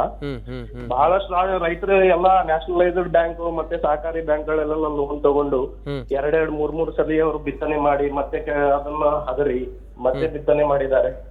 ಆದ್ರೂ ಕೂಡ ಅವು ಇನ್ನೂ ಕೈಗೆ ಬರೋ ಪರಿಸ್ಥಿತಿಯಲ್ಲಿ ಇಲ್ಲ. ಯಾವುದೇ ಒಂದ್ ಡ್ಯಾಮ್ಗಳಾಗ್ಲಿ ಅವು ನೀರು ಕಾಲುವೆಗಳು ಎಲ್ಲ ಸರಿಯಾಗಿ ಸಪ್ಲೈ ಇಲ್ಲ, water supply. Correct sir, correct. ಹಾಗಾಗಿ ಎಲ್ಲ ಬೆಳೆಗಳು ಒಣಗ್ತಾ ಇವೆ. ಮೋಡ ಬಿತ್ತನೆ ಕಾರ್ಯಕ್ರಮನೂ ಕೈಗೊಂಡಿಲ್ಲ, ಏನೂ ಮಾಡಿಲ್ಲ. ನಿಜ ನಿಜ. ಇನ್ನು ಅವರು ಯಾವ ಲೆಕ್ಕದಲ್ಲಿ ಅವ್ರು ಪರಿಗಣನೆ ತಗೊಂಡು ಯಾವ ಆಧಾರದ ಮೇಲೆ ಅವ್ರ ಲಿಸ್ಟ್ ರೆಡಿ ಮಾಡಿದಾರೆ ಗೊತ್ತಾಗ್ತಾ ಇಲ್ಲ ಸರ್. ಹಾಗಾಗಿ ಗುಲ್ಬರ್ಗ ಡಿಸ್ಟ್ರಿಕ್ಟ್ ನಲ್ಲಿ ಬಹಳ ತೊಂದರೆ ಇದೆ. ಇಲ್ಲಿನ ರೈತರ ಸಮಸ್ಯೆಗಳನ್ನು ನೋಡ್ಕೊಂಡು ಅವರು ಇದನ್ನು ಕೂಡ ಲಿಸ್ಟ್ ನಲ್ಲಿ ಸೇರಿಸ್ಕೊಂಡು ಇಲ್ಲಿನ ರೈತರಿಗೆ ಅನುಕೂಲ ಮಾಡ್ಕೊಡ್ಬೇಕಂತ ಹೇಳಿ ವಿನಂತಿಸ್ಕೊಳ್ತೀನಿ ಸರ್. ಓಕೆ, ಥ್ಯಾಂಕ್ ಯು ನಮ್ಮ ಜೊತೆ ಮಾತಾಡೋದಕ್ಕೆ ವೇದವ್ರತ್ ಅವರೇ. ತಿಪಟೂರಿನಿಂದ ಮನು ಕರೆ ಮಾಡಿದ್ದಾರೆ. ಮನು ಅವರೇ ನಮಸ್ತೆ. ಸರ್ಕಾರ ಲೇಟ್ ಆಗಾದರೂ ಈಗ ಪಟ್ಟಿಯಲ್ಲಿ ಸೇರಿಸಿದೆ ಅಂತ ಅಂದ್ಕೊಳ್ಬೇಕು ರೈತರು, ಅಥವಾ ನಮ್ಮ ತಾಲೂಕನ್ನೇ ಸೇರಿಸಲಿಲ್ಲ ಅಂತ ಬೇಜಾರು ಮಾಡಬೇಕು, ಗೊತ್ತಿಲ್ಲ. ಪರಿಸ್ಥಿತಿ ತುಂಬ ಕಠಿಣ ಆಗಿದೆ. ನಿಮ್ಗೆ ಏನು ಅನ್ಸುತ್ತೆ, ಸರ್ಕಾರ ಈ ಸಂದರ್ಭದಲ್ಲಿ ಮಾಡಬೇಕಾಗಿರೋದೇನು? ಮೇಡಮ್ ನಮಸ್ತೆ, ನಮ್ದು ತುಮಕೂರು ಜಿಲ್ಲೆ ತಿಪ್ಟೂರು ತಾಲೂಕಿಂದ ಮಾತಾಡ್ತಾ ಇದ್ದೀನಿ. ಹೇಳಿ. ನಮ್ಮಲ್ಲಿ ಕಾಂಗ್ರೆಸ್ ಶಾಸಕರು ಇರೋದು ಷಡಾಕ್ಷರಿ ಅವರು. ಆದ್ರೂ ಕೂಡ ತಿಪ್ಟೂರಿನ ದುರಂತದ ಏನೋ ಗೊತ್ತಿಲ್ಲ. ತಿಪ್ಟೂರಿನ ಸುತ್ತಮುತ್ತ ಅಂದ್ರೆ ಅರಸೀಕೆರೆ, ಗುಬ್ಬಿ, ತುರುವೇಕೆರೆ, ಚಿಕ್ಕನಾಯಕನಹಳ್ಳಿ ಎಲ್ಲಾ ತಾಲೂಕು ಬರಪೀಡಿತ ಆಗಿದಾವೆ. ಆದ್ರೆ ತಿಪ್ಟೂರು ಮಾತ್ರ ಬರಪೀಡಿತ ಅಂತ ಘೋಷಣೆ ಮಾಡಿಲ್ಲ. ತುಮಕೂರು ಜಿಲ್ಲೆನಲ್ಲಿ 10 ತಾಲೂಕುಗಳಲ್ಲಿ ತಿಪ್ಟೂರು ಒಂದನ್ನ ಬಿಟ್ಟು ಉಳಿದವೆಲ್ಲವೂ ಬರಪೀಡಿತ ಅಂತ ಹೇಳಿದ್ದಾರೆ. ಆದ್ರೆ ನಿಜವಾಗ್ಲೂ ಹೇಳ್ಬೇಕಂದ್ರೆ ತುರುವೇಕೆರೆಗೆ ಒಂದು ಚಾನಲ್ ನೀರು ಇರ್ಬೋದು, ಈ ತರ ಏನಾದ್ರು ಒಂದು ಸಿಕ್ಕಿದ್ರು ಕೂಡ ತಿಪ್ಟೂರು ಇಲ್ಲಿವರೆಗೂ ಏನೂ ಸಿಕ್ಕಿಲ್ಲ. ಯಾವ ಆಧಾರದ ಮೇಲೆ ಘೋಷಣೆ ಮಾಡಿದ್ದಾರೆ ಅನ್ನೋದೇ ಗೊತ್ತಿಲ್ಲ. ಅಂದ್ರೆ ಈ ವರದಿ ಪರಿಶೀಲನೆಗಳಲ್ಲೇ ಹಾಗಾದ್ರೆ ಸರಿ ಇಲ್ಲ ಅನ್ನೋ ರೀತಿಯಲ್ಲಿ ನಿಮ್ಗೆ ಅನ್ನಿಸ್ತಾ ಇದೆ? ಖಂಡಿತ ಮೇಡಮ್. ಈಗ ಅಧಿಕಾರಿಗಳು ಯಾವ ಆಧಾರದ ಮೇಲೆ ವರದಿ ಕೊಟ್ಟಿದ್ದಾರೋ ಅಥವಾ ನಮ್ಮ ಶಾಸಕರ ಬೇಜವಾಬ್ದಾರಿತನೋ ಏನೋ ಗೊತ್ತಿಲ್ಲ, ತಿಪ್ಪಗೆ ಪ್ರತಿ ಸಲ ಇದೇ ರೀತಿ ಒಂದು ತಾರತಮ್ಯ ನೀತಿ ಆಗ್ತಾನೆ ಇದೆ. ಇದ್ರ ಬಗ್ಗೆ ನಮ್ಮ ಶಾಸಕರು ಆರೋಪಿಸಬೇಕು ಅಂತ ಅಷ್ಟೇ. ಆಲ್ ರೈಟ್ ಮನು ಅವರೇ, ಧನ್ಯವಾದ. ರಿಪಬ್ಲಿಕ್ ಕನ್ನಡ ಜೊತೆ ನಿಮ್ಮ ಅಭಿಪ್ರಾಯವನ್ನು ಹಂಚಿಕೊಂಡಿದ್ದಕ್ಕೆ. ಅನೇಕರು ಹೇಳ್ತಾ ಇರೋದು ಸರಿಯಿಲ್ಲ ಇದು, ಯಾಕಂದ್ರೆ ಅನೇಕ ಕಡೆಗಳಲ್ಲಿ ಆ ಬರದ ಪರಿಸ್ಥಿತಿ ಅವ್ರಿಗೆ ಗೊತ್ತು ಯಾವ ರೀತಿ ಆಗಿದೆ ಅಂತ. ಅಧಿಕಾರಿಗಳು ಬಂದ ನಂತರದಲ್ಲಿ ಪರಿಶೀಲನೆಯನ್ನ ಮಾಡಿದ್ರು, ಈ ಗ್ರೌಂಡ್ ಟ್ರೂತಿಂಗ್ ಅಂತ ಮಾಡಿದ್ರು. ಯಾಕಂದ್ರೆ ಎಷ್ಟು ದಿನಗಳಿಂದ ಈ 3 ವಾರಗಳ ಕಾಲ ಮಳೆ ಬಂದಿಲ್ಲ, ಅಥವಾ ಈ ಮಣ್ಣಿನ ಫಲವತ್ತತೆ ಯಾವ ರೀತಿ ಆಗಿದೆ, ಆ ತೇವಾಂಶ ಎಷ್ಟಿದೆ, ಇದೆಲ್ಲವನ್ನು ಕೂಡ ಆಧರಿಸಿ ವರದಿಯನ್ನ ಕೊಟ್ಟರು.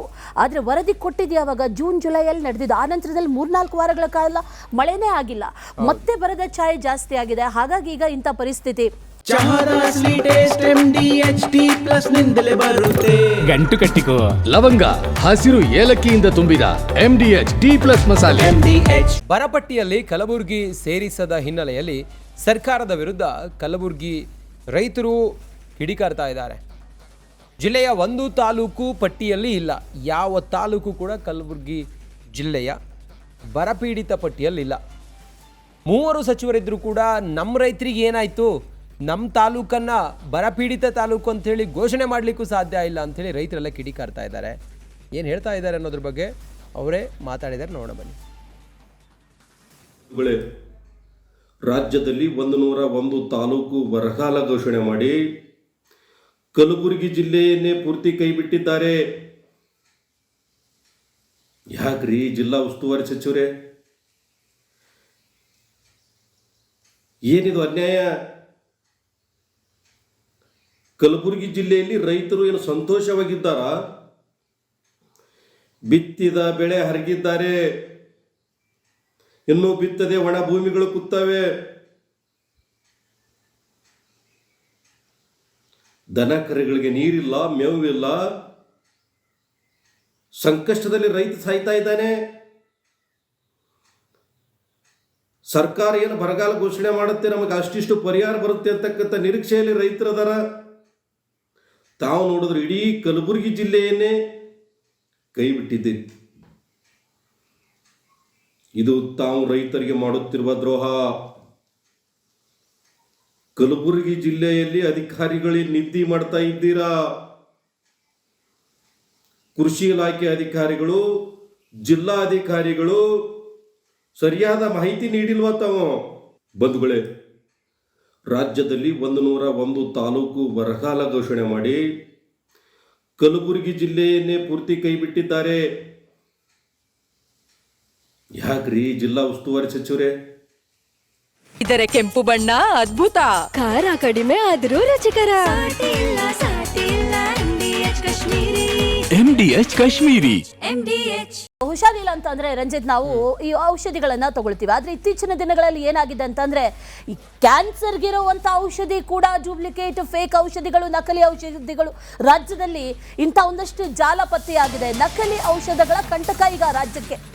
6 ವರ್ಷದಲ್ಲಿ 98 NSQ ಔಷಧಿ ಪತ್ತೆಯಾಗಿದೆ. ಪ್ರಾಮಾಣಿಕ ಗುಣಮಟ್ಟ ಅಲ್ಲದೆ ಇರುವಂತ ಔಷಧಿ. ಇದನ್ನು ತಗೊಂಡ ಪರಿಸ್ಥಿತಿ ಏನಾಗಬಹುದು? ಮಾತ್ರೆ ಹಾಗೂ ಸಿರಪ್ಗಳೇ ಇದರಲ್ಲಿ ಹೆಚ್ಚು ಪತ್ತೆಯಾಗಿರೋದು. ನಕಲಿ ಔಷಧ ನೀಡಿದ್ದಂಥ 26 ಔಷಧಿ ಕಂಪನಿ, ಕೇವಲ 6 ಔಷಧಿ ಕಂಪನಿ ವಿರುದ್ಧ ಮಾತ್ರ ಈಗ ಕ್ರಮ ಆಗಿರೋದು. ಅಧಿಕಾರಿಗಳ ನಿರ್ಲಕ್ಷ್ಯ ಕೂಡ ಇದರಲ್ಲಿ ಬಯಲಾಗ್ತಾ ಇದೆ. 26 ಔಷಧಿ ಕಂಪನಿಗಳಿದೆ, ಅದರಲ್ಲಿ 6 ಕಂಪನಿ ವಿರುದ್ಧ ಮಾತ್ರ ಕ್ರಮ ಅಂತಂದ್ರೆ ಉಳಿದ 20 ಕಂಪನಿಗಳು ಹಾಗಾದ್ರೆ ಏನ್ ಮಾಡಿದೆ? 78 ಕೋಟಿ ಮೌಲ್ಯದ ಔಷಧಿ ಅದೆಲ್ಲವನ್ನೂ ಕೂಡ ಮಣ್ಣುಪಾಲು. ಅವಧಿ ಮೀರಿದ ಹಿನ್ನೆಲೆ ಔಷಧಿಗಳನ್ನ ನಾಶ ಮಾಡಿದ್ದಾರೆ. ರಾಜ್ಯ ಸರ್ಕಾರದ ಬೊಕ್ಕಸಕ್ಕೆ ಅಪಾರ ನಷ್ಟ ಆಗಿದೆ. ಇದರಿಂದ ಕಳಪೆ ಔಷಧಿಗಳೇ ಈಗ ರಾಜ್ಯದಲ್ಲಿ ಓಡಾಡ್ತಾ ಇದೆ. ಅನೇಕ ಕಡೆಗಳಲ್ಲಿ ಇಂಥದ್ದೇ ಒಂದಷ್ಟು ಹಬ್ಬ ಮಾಡ್ಕೊಂಡಿದ್ದಾರೆ. ಹಳೆ ಎಕ್ಸ್ಪೈರಿ ಆಗಿರುವಂತಹ ಈ ಔಷಧಿಗಳಿಗೆ ಹೊಸ ಲೇಬ್ಲಿಂಗ್ ಮಾಡಿ ಅದನ್ನು ಕೂಡ ಮಾರಾಟ ಮಾಡುವಂಥ ಜಾಲ ಒಂದು ಕಡೆ ಆದರೆ, ಮತ್ತೊಂದು ಕಡೆಯಲ್ಲಿ ಈ ಅವಧಿ ಮೀರಿರುವಂತಹ ಒಂದಷ್ಟು ಔಷಧಿಗಳಾಗಿರ್ಬೋದು, ಅದರ ಜೊತೆಯಲ್ಲಿ ನಕಲಿ ಔಷಧಿಗಳಾಗಿರ್ಬೋದು, ಇದರ ಕಂಟಕ ಕೂಡ ರಾಜ್ಯದಲ್ಲಿ ಇದೆ. ಈಗ 6 ಔಷಧಿ ಕಂಪನಿಗಳ ವಿರುದ್ಧ ಕ್ರಮ ಆಗಿದೆ. ಉಳಿದಂಥ ಔಷಧಿ ಕಂಪನಿಗಳ ವಿರುದ್ಧ ಕ್ರಮ ಯಾಕಾಗಿಲ್ಲ ಅನ್ನೋ ಪ್ರಶ್ನೆ ಡೀಟೇಲ್ಸ್ ಅನ್ನ ಕೊಡ್ತಾರೆ ನಮ್ಮ ಪ್ರತಿನಿಧಿ ಚರಣ್ನ ಗಮನಿಸ್ತಾ ಇದ್ದೀವಿ. 26 ಕಂಪನಿಗಳು ಇಲ್ಲಿ ಫೇಕ್, ಡುಪ್ಲಿಕೇಟ್, ಎಕ್ಸ್ಪೈರಿ ಪ್ರಾಡಕ್ಟ್ ಎಲ್ಲವನ್ನೂ ಕೂಡ ಕೊಡ್ತಾ ಇದ್ರು. ಆದರೆ 6 ಕಂಪನಿ ಮಾತ್ರ ಈಗ ಅದರ ವಿರುದ್ಧ ಕ್ರಮ ಆಗಿರೋದು ಅದು ಯಾಕೆ ಅನ್ನುವಂಥ ಒಂದು ಪ್ರಶ್ನೆ. ಅದರ ಜೊತೆಯಲ್ಲಿ ಈ ಎಲ್ಲ ಜಾಲವನ್ನು ಕಂಟ್ರೋಲ್ ಮಾಡುವಂಥ ನಿಟ್ಟಿನಲ್ಲಿ ರಾಜ್ಯ ಸರ್ಕಾರ ಏನು ಕ್ರಮ ತಗೊಳುತ್ತೆ ಅನ್ನುವಂಥ ಪ್ರಶ್ನೆ ಇದೆ. ಡೀಟೇಲ್ಸ್ ಏನಿದೆ?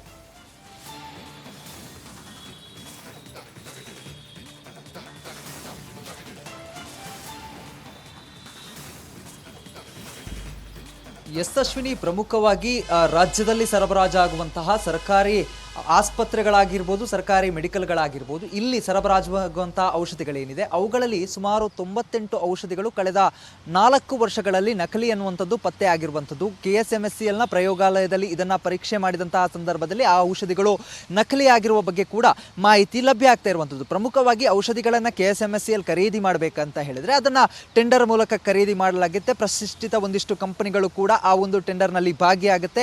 ಅದರಲ್ಲೂ ಬೇರೆ ಬೇರೆ ರಾಜ್ಯದ ಕಂಪನಿಗಳು ನಮ್ಮ ರಾಜ್ಯಕ್ಕೆ, ಕರ್ನಾಟಕ ರಾಜ್ಯಕ್ಕೆ ಔಷಧಿಯನ್ನು ಸರಬರಾಜು ಮಾಡೋದಕ್ಕೆ ನಿರ್ಧಾರವನ್ನು ಕೂಡ ಮಾಡುತ್ತೆ. ಯಾವ ಕಂಪನಿಗಳು ಕಡಿಮೆ ದರವನ್ನು ನೀಡುತ್ತೋ ಆ ಒಂದು ಆಧಾರದ ಮೇಲೆಗೆ ಆ ಒಂದು ಕಂಪನಿಗಳಿಗೆ ಟೆಂಡರನ್ನು ಕೂಡ ನೀಡಲಾಗುತ್ತೆ. ಅವರಿಗೆ ಒಂದಿಷ್ಟು ಔಷಧಿಗಳನ್ನು ತಮಗೆ ರಾಜ್ಯ ಸರ್ಕಾರಕ್ಕೆ ಯಾವೆಲ್ಲ ಔಷಧಿಗಳ ಅಗತ್ಯ ಇದೆ ಅದರ ಆಧಾರದ ಮೇಲೆಗೆ ಟೆಂಡರ್ ಮೂಲಕ ಅವುಗಳನ್ನು ಖರೀದಿ ಮಾಡಲಾಗುತ್ತೆ.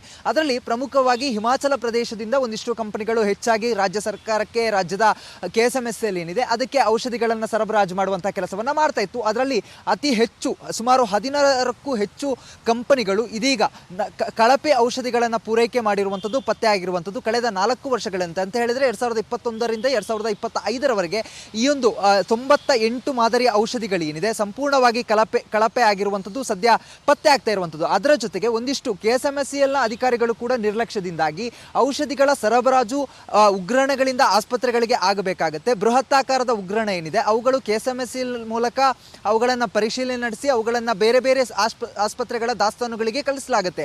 ಆದರೆ ಈ ಒಂದು ದಾಸ್ತಾನುಗಳಿಗೆ ಪ್ರಯೋಗಾಲಯದಲ್ಲಿ ಕಳಿಸುವಂತಹ ಸಂದರ್ಭದಲ್ಲಿ ವಿಳಂಬ ಆಗೋದ್ರಿಂದಾಗಿ ಆ ಔಷಧಿಗಳು ಸಂಪೂರ್ಣವಾಗಿ ಆಸ್ಪತ್ರೆ ಸೇರುವಷ್ಟರ ಹೊತ್ತಿಗೆ ಸಂಪೂರ್ಣವಾಗಿ ಅವಧಿಯನ್ನು ಮೀರಿಕೊಂಡಿರುತ್ತೆ. ಇದರಿಂದಾಗಿ ಕಳೆದ 4 ವರ್ಷಗಳಲ್ಲಿ ಅಂತ ಹೇಳಿದ್ರೆ 2021ರಿಂದ 2025ರ ಹೊತ್ತಿಗೆ ಸುಮಾರು 75 ಕೋಟಿಯಷ್ಟು ಮೌಲ್ಯದ ಔಷಧಿಗಳು ಸಂಪೂರ್ಣವಾಗಿ ನಾಶ ಆಗಿರುವಂಥದ್ದು. ಇದರಿಂದ ರಾಜ್ಯ ಸರ್ಕಾರದ ಬೊಕ್ಕಸ ಏನಿದೆ ಅದಕ್ಕೆ ಕೂಡ ನಷ್ಟ ಆಗಿರುವಂಥದ್ದು. ಇನ್ನು ಕಾನೂನು ಮೀರಿ ಅಥವಾ ಕಳಪೆ ಔಷಧಿಗಳನ್ನು ಕೊಟ್ಟಿರುವಂತಹ ಸುಮಾರು 26 ಕಂಪನಿಗಳೇನಿದೆ ಅವುಗಳನ್ನು ಅದರಲ್ಲಿ 15 ಕಂಪನಿಗಳನ್ನು ಬ್ಲ್ಯಾಕ್ ಲಿಸ್ಟ್ ಮಾಡಲಾಗಿದೆ. ಅದರ ಜೊತೆಗೆ 6 ಕಂಪನಿಗಳನ್ನು ಕಾನೂನು ಕ್ರಮವನ್ನು ತೆಗೆದುಕೊಳ್ಳುವಂತಹ ಕೆಲಸವನ್ನು ಮಾಡಿರುವಂಥದ್ದು. ಇನ್ನು ಪ್ರಮುಖವಾಗಿ ಸರ್ಕಾರ ಈ ಒಂದು ನಿಯಮವನ್ನು ಜಾರಿ ಮಾಡಬೇಕು ಅಂತ ಹೇಳಿದರೆ ಅದಕ್ಕೆ ಒಂದಿಷ್ಟು ಪ್ರಕ್ರಿಯೆಗಳು ಇರೋದ್ರಿಂದಾಗಿ ಆ ಒಂದು ಪ್ರಕ್ರಿಯೆಯಲ್ಲಿ ವಿಳಂಬ ಆಗುತ್ತೆ. ಇದಕ್ಕೆ ಪ್ರಮುಖವಾಗಿ ಕಾರಣ ಆಗ್ತಾ ಇರುವಂಥದ್ದು KSMSCLನಲ್ಲಿ ಒಂದಿಷ್ಟು ನಿರ್ದಿಷ್ಟವಾದಂಥ ಹಿಡಿತ, ಅದರ ಜೊತೆಗೆ KSMSCLನಲ್ಲಿ ನಿರ್ದಿಷ್ಟವಾದಂಥ ಅಧಿಕಾರಿಗಳು ಇಲ್ಲದಿರುವಂತಹ ಒಂದು ಸಮಸ್ಯೆ ಏನಿದೆ ಇದರಿಂದಾಗಿ ಒಂದಿಷ್ಟು ಸಮಸ್ಯೆಯನ್ನು ಎದುರಿಸ್ತಿರುವಂಥದ್ದು. ಕಳಪೆ ಔಷಧಿಗಳನ್ನು ಪೂರೈಕೆ ಮಾಡಿದಂತಹ ಕಂಪನಿಗಳ ವಿರುದ್ಧ ಕ್ರಮವನ್ನು ತೆಗೆದುಕೊಳ್ಳಿಕ್ಕೆ ಒಂದಿಷ್ಟು ಸಮಸ್ಯೆಗಳು ಕೂಡ ಇದೀಗ ಎದುರಾಗಿರುವಂಥದ್ದು. Ashwini. All right Charan, thank you ಡೀಟೇಲ್ಸ್ಗೆ. ಉದ್ಯಾನವನಗಳ 5% ಜಾಗವನ್ನು ಸರ್ಕಾರ ಕಬ್ಜಾ ಮಾಡೋದಕ್ಕೆ ಹೊರಟಿರುವಂಥ ಇದೊಂದು ತೀರ್ಮಾನ ಸಾರ್ವಜನಿಕ ವಲಯದಲ್ಲಿ ಭಾರಿ ಆಕ್ರೋಶಕ್ಕೆ ಕಾರಣವಾಗ್ತಾ ಇದೆ. 5% ಜಾಗದ ಮೇಲೆ ಸರ್ಕಾರ ಕಣ್ಣು ಹಾಕಿದೆ. ಉದ್ಯಾನವನಗಳ ಜಾಗವನ್ನು ಸರ್ಕಾರದ ವಿರುದ್ಧ ನಾಗರಿಕರು, ಹೋರಾಟಗಾರರು ಸಿಡಿದೆದ್ದಿದ್ದಾರೆ. ಅನ್ಯ ಕಾರ್ಯಗಳಿಗೆ ಬಳಕೆ ಮಾಡೋ ಈ ಸರ್ಕಾರದ ನಿರ್ಧಾರದ ವಿರುದ್ಧ ಸಿಟಿ ಜನ ಫುಲ್ ಕೆಂಡ ಕಾರ್ತಾ ಇದ್ದಾರೆ. ಅದರಲ್ಲೂ ಲಾಲ್ಬಾಗ್, ಸಸ್ಯಕಾಶಿ ಲಾಲ್ಬಾಗ್ನಲ್ಲಿ 5% ನೀವು ಟನಲ್ ರಸ್ತೆಗೆ ಪ್ರಸ್ತಾಪ ಹಿಂದಿನಿಂದಲೂ ಇತ್ತು. ಆದರೆ ಈಗ ಈ ಪಾರ್ಕ್ಗಳ ಸಂರಕ್ಷಣಾ ವಿಧೇಯಕವನ್ನು ಏನು ಪಾಸ್ ಮಾಡಿಕೊಂಡು ನೀವು ಇದೊಂದು ತೀರ್ಮಾನವನ್ನು ಮಾಡೋದಕ್ಕೆ ಹೊರಟಿದ್ದೀರಲ್ಲ, ಇದು ಯಾವುದೇ ಕಾರಣಕ್ಕೂ ಕೂಡ ಸೂಕ್ತವಾದದ್ದಲ್ಲ. ಪರವಿರೋಧ ಚರ್ಚೆ ಮಾಡಿಲ್ಲ, ಸಾಧಕ ಬಾಧಕಗಳ ಬಗ್ಗೆ ನೀವು ಏನೂ ಆಲೋಚನೆ ಮಾಡಿಲ್ಲ. ಇದು ಯಾವುದೇ ಕಾರಣಕ್ಕೂ ಕೂಡ ಒಪ್ಪುವಂಥದ್ದಲ್ಲ ಅಂಥೇಳಿ ಸಾರ್ವಜನಿಕವಾಗಿ ಭಾರಿ ಆಕ್ರೋಶ ವ್ಯಕ್ತವಾಗ್ತದೆ. ಪಾರ್ಕ್ ತಿದ್ದುಪಡಿ ಬಿಲ್ಗೆ ತೀವ್ರ ವಿರೋಧವನ್ನು ವ್ಯಕ್ತಪಡಿಸಿದ್ದಾರೆ. ಲಾಲ್ಬಾಗ್ ಉಳಿಸಲು ವಾಕಿಂಗ್ ಅಭಿಯಾನವನ್ನು ಆರಂಭಿಸಿದ್ದಾರೆ. ಆಗಸ್ಟ್ 30ರಂದು ಲಾಲ್ಬಾಗ್ನಲ್ಲಿ ವಾಕಿಂಗ್ ಅಭಿಯಾನವನ್ನು ಆರಂಭಿಸಿದ್ದಾರೆ. ಭಾನುವಾರ ಬೆಳಿಗ್ಗೆ 7 ಗಂಟೆಗೆ ಅಭಿಯಾನ. ಭಾನುವಾರ ಅಂದರೆ 30ನೇ ತಾರೀಕು ಬಿಜೆಪಿ ಸಂಸದ ತೇಜಸ್ವಿ ಸೂರ್ಯ ಅವರ ನೇತೃತ್ವದಲ್ಲಿ ವಾಕಿಂಗ್ ಅಭಿಯಾನ 7 ಗಂಟೆಗೆ. ಪರಿಸರವಾದಿ ಯಲ್ಲಪ್ಪ ರೆಡ್ಡಿ ಸೇರಿದಂತೆ ಹಲವರು ಈ ಅಭಿಯಾನದ ಭಾಗವಾಗ್ತಾರೆ. ರಾಜ್ಯ ಸರ್ಕಾರದ ಇದೊಂದು ಏಕಪಕ್ಷೀಯವಾದಂಥ ತೀರ್ಮಾನದ ವಿರುದ್ಧ ಭಾರಿ ಆಕ್ರೋಶ ವ್ಯಕ್ತವಾಗ್ತಾ ಇದೆ. ತೇಜಸ್ವಿ ಸೂರ್ಯ, ಬೆಂಗಳೂರು ದಕ್ಷಿಣದ ಸಂಸದ ತೇಜಸ್ವಿ ಸೂರ್ಯ ವಾಕಿಂಗ್ ಅಭಿಯಾನವನ್ನು ಆರಂಭಿಸ್ತಾರೆ. ಅದು ಆಗಸ್ಟ್ 30ನೇ ತಾರೀಕು ಭಾನುವಾರ ಬೆಳಿಗ್ಗೆ 7 ಗಂಟೆಗೆ. ಅವ್ರ ಜೊತೆಗೆ ಪರಿಸರವಾದಿಗಳು ಕೂಡ ಹೆಜ್ಜೆ ಹಾಕ್ತಾರೆ. ರಾಜ್ಯ ಸರ್ಕಾರ ಇದೀಗ ಸರ್ಕಾರಿ ಉದ್ಯಾನವನಗಳ ಸಂರಕ್ಷಣಾ ಕಾಯ್ದೆಯನ್ನು ತಿದ್ದುಪಡಿ ಮಾಡಿದ್ದಾರೆ. ಅಂದರೆ 5% ಜಾಗವನ್ನು ಬಳಸಿಕೊಳ್ಳಬಹುದು ಅಭಿವೃದ್ಧಿಗೋಸ್ಕರ ಅಂತ ನನಗೆ ಸ್ಪಷ್ಟಪಡಿಸಿದ್ದಾರೆ. ಬಟ್ ಇದೀಗ ಬೆಂಗಳೂರು ಜನ ಒಂದು ಕಡೆ ಅಸಮಾಧಾನ, ಆಕ್ರೋಶ ಹೊರಾಗ್ತಿದ್ದಾರೆ. ಯಾವುದೇ ಕಾರಣಕ್ಕೂ ಈ ಒಂದು ಕಾಯ್ದೆಯನ್ನು ತಿದ್ದುಪಡಿ ತರಬಾರ್ದು, ಮತ್ತೊಂದು ಕಡೆ ಇದು ವಾಪಸ್ ಬಿಡಬೇಕಂತ ಒತ್ತಾಯ ಮಾಡ್ತಿದ್ದಾರೆ. ಸಾಕಷ್ಟು ಜನ ಇದ್ದಾರೆ, ಅವ್ರನ್ನ ಮಾತಾಡಿಸ್ತೀನಿ. ಮೇಡಮ್ ನಮಸ್ತೆ. ಇವತ್ತು ಸರ್ಕಾರ ಒಂದು ಕಡೆ ಮಸೂದೆಯನ್ನು ಈಗ ತಿದ್ದುಪಡಿ ತಂದಿದ್ದಾರೆ, ಸರ್ಕಾರಿ ಉದ್ಯಾನಗಳ ಸಂರಕ್ಷಣಾ ಕಾಯ್ದೆಯನ್ನು. ಇಲ್ಲಿ 5% ಜಾಗವನ್ನು ಬಳಕೆ ಮಾಡ್ಬೋದು ಅಭಿವೃದ್ಧಿಗೋಸ್ಕರ ಅಂತ ಏನು ಹೇಳ್ತೀರಿ ಮೇಡಮ್ ಅಂತ? ಸರ್, ಅಭಿವೃದ್ಧಿ ಅಂತ ತಗೊಂಡ್ರೆ ನಾವು ಆ್ಯಕ್ಚುಲಿ ಅಭಿವೃದ್ಧಿ ಮಾಡಬೇಕಾಗಿರೋದನ್ನ ಪ್ರಾಣಿ ಪಕ್ಷಿ ನೈಸರ್ಗಿಕ ಸಂಪತ್ತನ್ನು ಅಭಿವೃದ್ಧಿ ಮಾಡಬೇಕು. ಯಾವುದೋ ಒಂದು ಬಿಲ್ಡಿಂಗನ್ನು ಕಟ್ಟೋದ್ರಲ್ಲಿ ನಾವು ಅದು ಅಭಿವೃದ್ಧಿ ಅಂದ್ಕೊಂಡ್ರೆ ಅದು ನಮ್ಮ ವೀಕ್ನೆಸ್ಸು. ಇವತ್ತು ನಮಗೆ ಮೂಲಭೂತ ಸೌಕರ್ಯಗಳಾಗಿ ಬೇಕಾಗಿರೋದು ಆಹಾರ, ಉಸಿರಾಟದ ಒಂದು ವ್ಯವಸ್ಥೆ. ಅದಕ್ಕೆ ನಮಗೆ ಸಫಿಷಿಯೆಂಟಾಗಿ ಗಾಳಿ ಬೇಕು ಅಂದರೆ ಖಂಡಿತ ನಾವು ಒಂದು ಪಾರ್ಕನ್ನು ಅಥವಾ ಒಂದು ನೇಚರ್ನ ನಾವು ಅಭಿವೃದ್ಧಿ ಮಾಡಲೇಬೇಕು, ಗಿಡ ಮರಗಳನ್ನು ಬೆಳೆಸಲೇಬೇಕು. ಆ ಬೆಳೆಸೋಂಥ ಒಂದು ಜಾಗದಲ್ಲಿ ನಾವು ಹೋಗಿ ಬಿಲ್ಡಿಂಗನ್ನು ಕಟ್ತೀವಿ, ನಾವು ಫಾಸ್ಟಾಗಿ ಜೀವನ ಮಾಡ್ತೀವಿ ಅಂತ ಅಂದರೆ ಅದು ತಾತ್ಕಾಲಿಕ ಆಗುತ್ತೆ. ಸೊ ಎಲ್ಲ ದುಡ್ಡೆಲ್ಲ ಇದ್ದು ನಾಳೆ ದಿನ ನಮಗೆ ಆರೋಗ್ಯನ ಒಂದು ಕೊರತೆ ಸ್ಟಾರ್ಟ್ ಆಗುತ್ತೆ. ಅದಕ್ಕೆ ನಾವು ಇವತ್ತೇ ಮುನ್ನೆಚ್ಚರಿಕೆ ಮಾಡಬೇಕು ಅಂತ ನಾನು ಅನ್ಕೋತೀನಿ. ಸರ್, ಹಸಿರೇ ಉಸಿರು. ಬೆಂಗಳೂರಲ್ಲಿ ಇತ್ತೀಚಿನ ದಿನಗಳಲ್ಲಿ ಈ ಹೊಗೆ ಕುಡಿದು ಆಲ್ರೆಡಿ ತುಂಬ ಜನರಿಗೆ ಅಸ್ತಮಾ ರೋಗಗಳು ಈ ಧೂಳಿನಿಂದ ತುಂಬ ಗೋಳೈಕೊಂಡಾರ.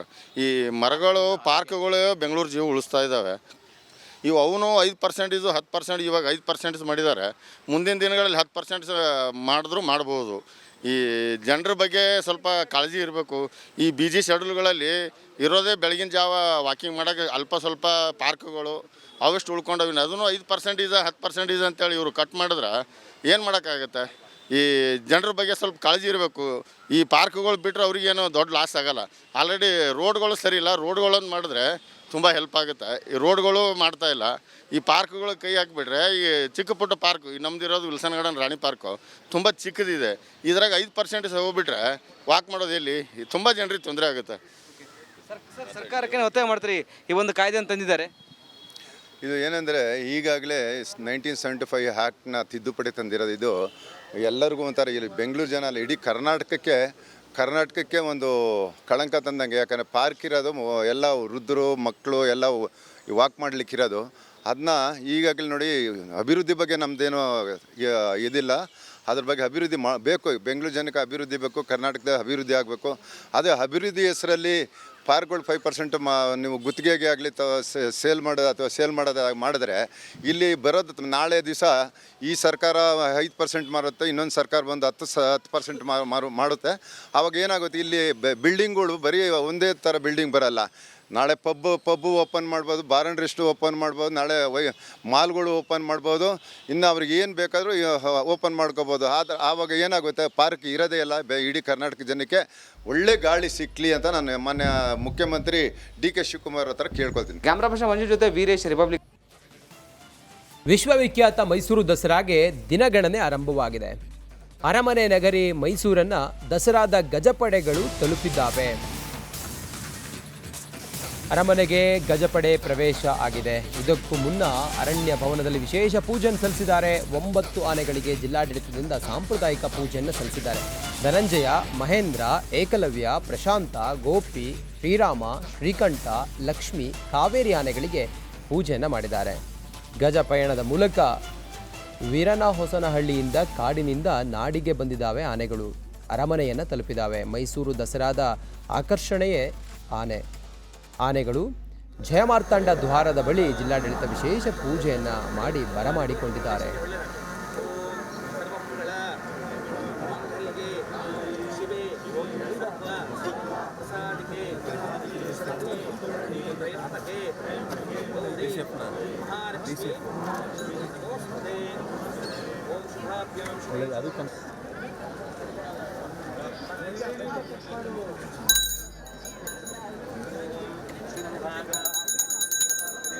ವಿಶ್ವವಿಖ್ಯಾತ ಮೈಸೂರು ದಸರಾಗೆ ಕೆಲವೇ ದಿನಗಳಷ್ಟೇ ಬಾಕಿ ಉಳಿದಿದೆ.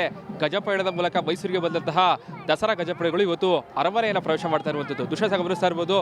ಅರಣ್ಯ ಭವನದಲ್ಲಿ ವಿಶೇಷವಾದಂತಹ, ಅದರಲ್ಲೂ ಕೂಡ ಸಾಂಪ್ರದಾಯಿಕವಾಗಿ ದಸರಾ ಗಜಪಡೆಗಳಿಗೆ ವಿಶೇಷವಾದಂತಹ ಪೂಜೆಯನ್ನು ನೆರವೇರಿಸಲಾಯಿತು. ಅರಣ್ಯ ಇಲಾಖೆ ವತಿಯಿಂದ ಬೀಳ್ಕೊಡುಗೆ ಕೊಡುವಂತಹ ಕಾರ್ಯಕ್ರಮ ಅರಣ್ಯ ಭವನದಲ್ಲಿ ನಿನ್ನೆ ಇಡೀ ದಿನ ವಿಶ್ರಾಂತಿಯನ್ನು ಪಡೆದಂತಹ ದಸರಾ ಗಜಪಡೆಗಳು ಇವತ್ತು ಅರಮನೆಯತ್ತ ಮುಖ ಮಾಡ್ತಾ ಇರುವಂಥದ್ದು. ಇವತ್ತಿನಿಂದ ಸುಮಾರು 40 ದಿನಗಳ ಕಾಲ ಮೈಸೂರು ಅರಮನೆಯಲ್ಲಿ ರಾಜ್ಯಾತಿಥ್ಯವನ್ನು ದಸರಾ ಗಜಪಡೆಗಳು ಪಡೆಯುವಂಥದ್ದು. ಈಗಾಗಲೇ ಮೈಸೂರು ಅರಣ್ಯ ಭವನದಿಂದ ಸುಮಾರು 3 ರಿಂದ 4 ಕಿಲೋಮೀಟರಷ್ಟು ಮೈಸೂರು ಅರಮನೆ ಇರುತ್ತೆ. ಸೊ ಹೀಗಾಗಿ ಕಾಲ್ನಡಿಗೆ ಮೂಲಕವಾಗಿ ದಸರಾ ಗಜಪಡೆಗಳು ಕೂಡ ಸಾಗ್ತಾ ಇರುವಂಥದ್ದು ದೃಶ್ಯ ಗಮನಿಸ್ತಾ ಇರ್ಬೋದು. ನಾದಸ್ವರದ ಮೂಲಕವಾಗಿ ದಸರಾ ಗಜಪಡೆಗಳನ್ನು ಮೈಸೂರು ಅರಮನೆಗೆ ಸ್ವಾಗತ ಮಾಡೋದಕ್ಕೆ ಈಗಾಗಲೇ ಮೈಸೂರು ಜಿಲ್ಲಾಡಳಿತ ಕೂಡ ಸಕಲ ಸಿದ್ಧತೆಗಳು ಮಾಡಿಕೊಳ್ಳಲಾಗಿದೆ. ದೃಶ್ಯ ಗಮನಿಸ್ತಾ ಇರ್ಬೋದು. ಈಗಾಗಲೇ ಧನಂಜಯ ಇರ್ಬೋದು, ಪ್ರಶಾಂತ ಇರ್ಬೋದು, ಕಾವೇರಿ, ಏಕಲವ್ಯ, ಗೋಪಿ ಸೇರಿದಂತೆ 9 ಆನೆಗಳು. ಈಗಾಗಲೇ ಈ ಬಾರಿಯ ವಿಶೇಷ ಅಂತಂದರೆ ದಸರಾ ಗಜಪಡೆಯ ಕ್ಯಾಪ್ಟನ್ ಇಲ್ಲದ ದಸರಾ ಗಜಪಡೆಗಳು ಅರಮನೆಯನ್ನು ಪ್ರವೇಶ ಮಾಡ್ತಾ ಇರುವಂಥದ್ದು. ಇದೇ ಮೊಟ್ಟ ಮೊದಲ ಬಾರಿಗೆ, ಅಂದರೆ ಕಳೆದ 6 ವರ್ಷಗಳಿಂದಲೂ ಕೂಡ ಗಜಪಡೆಯ ಕ್ಯಾಪ್ಟನ್ ಯಾರಾಗಬೇಕು ಅಂತೇಳಿ ನಿರ್ಧಾರ ಆಗ್ತಾ ಇತ್ತು. ಸೊ ಹೀಗಾಗಿ ಅಭಿಮನ್ಯು ಆ ಒಂದು ಸಾಮರ್ಥ್ಯವನ್ನು ನಿರೂಪಿಸಿದ್ದ. ಈ ಬಾರಿ 60 ವರ್ಷ ಆದ ಕಾರಣಕ್ಕಾಗಿ ಅಭಿಮನ್ಯು ಆನೆಗೆ ಬ್ರೇಕನ್ನು ಕೊಡಲಾಗಿದೆ, ಅಂದರೆ ವಿಶ್ರಾಂತಿಯನ್ನು ಕೊಡಲಾಗಿರುವಂಥದ್ದು. ಸೊ ಹೀಗಾಗಿ ಈ ಬಾರಿ ಯಾರು ದಸರಾ ಗಜಪಡೆಯ ಕ್ಯಾಪ್ಟನ್ ಆಗ್ತಾ ಇರುವಂಥದ್ದು ಬಹಳ ಕುತೂಹಲ ಮೂಡಿಸ್ತಾ ಇರುವಂಥದ್ದು ದೃಶ್ಯ ಗಮನಿಸ್ತಾ ಇರುವುದು. ಈಗಾಗಲೇ 9 ಆನೆಗಳು ಕೂಡ ಸಾಲಾಗಿ ಬರ್ತಾ ಇರುವಂಥದ್ದು. ಮೊದಲಿಗೆ ಗೋಪಿ ಆನೆ ಬರ್ತಾ ಇದೆ, ಜೊತೆಗೆ ಶ್ರೀರಾಮ ಆನೆ ಇರ್ಬೋದು, ಧನಂಜಯ ಆನೆ ಇರ್ಬೋದು, ಜೊತೆಗೆ ಪ್ರಶಾಂತ ಆನೆ ಇರ್ಬೋದು, ಧನಂಜಯ ಆನೆ ಇರ್ಬೋದು, ಎಲ್ಲರ ಸಾಲಾಗಿ ಬರ್ತಾ ಇರುವಂಥದ್ದು. ಸುತ್ತಲೂ ಕೂಡ ದಸರಾ ಗಜಪಡೆಗಳು ಸಾಗುವಂತಹ ರಸ್ತೆಯಲ್ಲಿ ಸುತ್ತಲೂ ಕೂಡ ಅರಣ್ಯ ಇಲಾಖೆ ಸಿಬ್ಬಂದಿಗಳು ಕೂಡ ಸಾಕಷ್ಟು ಭದ್ರತೆಯನ್ನು ಒದಗಿಸಿದ್ದಾರೆ. ಯಾಕೆಂತಂದರೆ ಒಂದು ಚೂರು ಅಂದರೆ ವ್ಯತ್ಯಾಸಗಳಾದರೂ ಕೂಡ ಸಾಕಷ್ಟು ದೊಡ್ಡ ಮಟ್ಟದ ಅನಾಹುತಗಳಾಗುತ್ತೆ ಅಂತೇಳಿ ಸಾಕಷ್ಟು ಪೊಲೀಸ್ ಭದ್ರತೆ ಹಾಗೂ ಅರಣ್ಯ ಇಲಾಖೆ ಸಿಬ್ಬಂದಿಗಳ ಭದ್ರತೆ ಜೊತೆಗೆ ಬರ್ತಾ ಇರುವಂಥದ್ದು. ಜೊತೆಗೆ ದಸರಾ ಗಜಪಡೆಗಳು ಸಾಗುವಂತಹ ರಸ್ತೆ ಉದ್ದಕ್ಕೂ ಕೂಡ ಜನರು ದಸರಾ ಗಜಪಡೆಗಳೆಲ್ಲ ರಸ್ತೆಯಲ್ಲಿ ನಿಂತು ನೋಡ್ತಾ ಇರುವಂಥದ್ದು ದೃಶ್ಯ ಗಮನಿಸ್ತಾ ಇರುವುದು. ಸಾಕಷ್ಟು ಪ್ರತಿಯೊಬ್ಬರು ಕೂಡ ಸಾಕಷ್ಟು ಕುತೂಹಲದಿಂದ ಈ ಒಂದು ದಸರಾ ಗಜಪಡೆಗಳನ್ನು ವೀಕ್ಷಣೆ ಮಾಡ್ತಾ ಇರುವಂಥದ್ದು. ಈಗಾಗಲೇ ಇವತ್ತು ನಾಳೆಯಿಂದ ಕೂಡ ತಾಲೀಮು ಆರಂಭ ಆಗುತ್ತೆ. ಸೊ ಹೀಗಾಗಿ ಅಬ್ಬಾರಿಯನ್ನು ಹೊರುವಂತಹ ಆನೆ ಯಾರು ಎಂಬುದನ್ನು ಅಂದರೆ ತಾಲೀಮಿನಲ್ಲಿ ಡಿಸೈಡ್ ಮಾಡಲಾಗುತ್ತೆ. ತಮ್ಮ ಸಾಮರ್ಥ್ಯವನ್ನು ಯಾರು ನಿರೂಪಿಸ್ತಾರೋ ಅವರಿಗೆ ಈ ಬಾರಿಯ ಅಬ್ಬಾರಿ ಹೊರುವಂತಹ ಅವಕಾಶ ಸಿಗುತ್ತೆ. ಸೊ ಹೀಗಾಗಿ ಮಾವುತರು ಸಾಕಷ್ಟು ಕಸರತ್ತನ್ನು ಇವತ್ತಿಂದ ಆರಂಭಿಸ್ತಾರೆ. ಸೊ ಹೀಗಾಗಿ ಅಬ್ಬಾರಿ ಯಾರು ಹೊರ್ತಾರೆ ಈ ಬಾರಿ ಅನ್ನೋದು ಸಾಕಷ್ಟು ಕುತೂಹಲ ಮೂಡಿಸ್ತಾ ಇರುವಂಥದ್ದು. ಕ್ಯಾಮ್ರಾ ಪರ್ಸನ್ ಸಚಿನ್ ಜೊತೆಗೆ ವಿನೋದ್ ಪಡವಾರಲ್ಲಿ ರಿಪಬ್ಲಿಕ್ ಕನ್ನಡ, ಮೈಸೂರು. ಕೆಪಿಎಸ್ಸಿ ಮೇಲೆ ಜನರು ವಿಶ್ವಾಸವನ್ನ ಕಳೆದುಕೊಂಡಿದ್ದಾರೆ. ಸುದ್ದಿಗೋಷ್ಠಿಯಲ್ಲಿ ಕೇಂದ್ರ ಸಚಿವ ಕುಮಾರಸ್ವಾಮಿ ಕಿಡಿಕಾರಿದ್ದಾರೆ. ಕೆಪಿಎಸ್ಸಿ ಹಗರಣ ವಿಚಾರದಲ್ಲೂ ಕೂಡ ರಾಜಕೀಯ ಮಾಡಲಾಗ್ತಾ ಇದೆ. ಕೆಪಿಎಸ್ಸಿಯಲ್ಲಿ ರೇಟ್ ಫಿಕ್ಸ್ ಮಾಡಿಕೊಂಡಿದ್ದಾರೆ ಅಂತ ಕುಮಾರಸ್ವಾಮಿ ಹೇಳಿದ್ದಾರೆ. ಬೆಂಗಳೂರಿನ ಜೆಪಿ ಭವನದಲ್ಲಿ ಕುಮಾರಸ್ವಾಮಿ ಹೇಳಿಕೆ ನೀಡಿರೋರು. ಇಡಿಯವರು ಸಡನ್ ಆಗಿ ಈ ಕೇಸ್ ತಗೊಳ್ತಾರೆ. ಯಾವ ದುಡ್ಡಿನ ವ್ಯವಹಾರ ಪ್ರಾರಂಭ ಆಯಿತು ಅಂತ ಆಗ ಈ ವ್ಯಕ್ತಿ ನಾಪತ್ತೆ ಆಗಿದ್ದಾನೆ ಅಂತಕ್ಕಂಥದ್ದು ಸಾರ್ವಜನಿಕವಾಗಿ ಚರ್ಚೆ ಪ್ರಾರಂಭ ಆಯಿತು. ಏನ್ ಹೇಳಿದ್ರು? ಫಸ್ಟ್ ಹೇಳ್ತಾರೆ ಅವರು ತಂದೆ ಹುಷಾರಿಲ್ಲ, ಅವ್ರ ತಂದೆನ ನೋಡೋದಕ್ಕೆ ಹೋಗಿದ್ದಾರೆ, ಪರ್ಮಿಷನ್ ತಗೊಂಡು ಹೋಗೋರೆ. 3ಕ್ಕೆ ರಿಟರ್ನ್ ಎಕ್ಸಾಮಿನೇಷನ್ನ ನಡೆಸ್ತಾರೆ. ಆ ರಿಟರ್ನ್ ಎಕ್ಸಾಮಿನೇಷನ್ ಆದಮೇಲೆ 15/9/23 16/9/23 ಪರ್ಸನಾಲಿಟಿ ಟೆಸ್ಟ್ನ ಕಂಡಕ್ಟ್ ಮಾಡ್ತಾರೆ. 15/9/23 ಮತ್ತು 16/9/23ಕ್ಕೆ ಪರ್ಸನಾಲಿಟಿ ಟೆಸ್ಟ್ನ ಕಂಡಕ್ಟ್ ಮಾಡಿದ್ರು. 31/1/24ಕ್ಕೆ ಫೈನಲ್ ಸೆಲೆಕ್ಟೆಡ್ ಲಿಸ್ಟ್ನ ಪಬ್ಲಿಷ್ ಮಾಡ್ತಾರೆ. ಇಲ್ಲಿ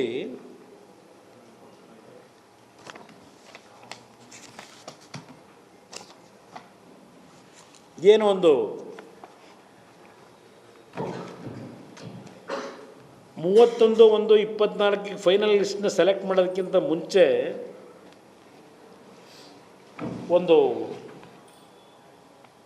ಪ್ರಿಲಿಮಿನರಿ ಸೆಲೆಕ್ಷನ್ ಲಿಸ್ಟ್ನ ಅನೌನ್ಸ್ ಮಾಡ್ತಾರಲ್ಲ, ಪ್ರಾವಿಷನಲ್ ಲಿಸ್ಟು, ಅದು ಮಾಡಿದ ಮೇಲೆ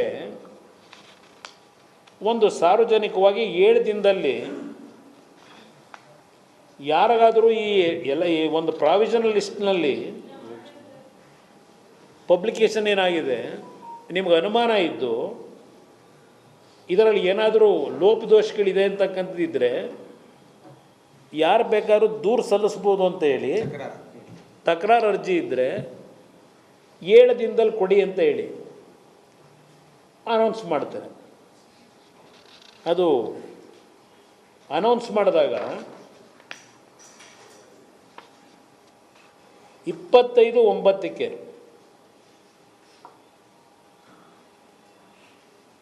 ಈ ಪ್ರಾವಿಷನಲ್ ಲಿಸ್ಟ್ ಆಗೋದು 22/9. 25/9 ಒಬ್ಬ ಆನಂದ್ ಎಸ್ ಸಿದ್ದಾರೆಡ್ಡಿ ಅಂತ ಹೇಳಿ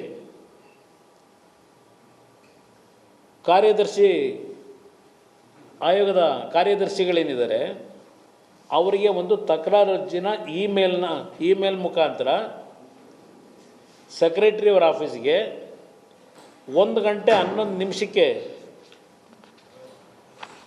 ದೂರು ಸಲ್ಲಿಸ್ತಾರೆ. ಸಿದ್ದಾರೆಡ್ಡಿ ಅನ್ನೋರು,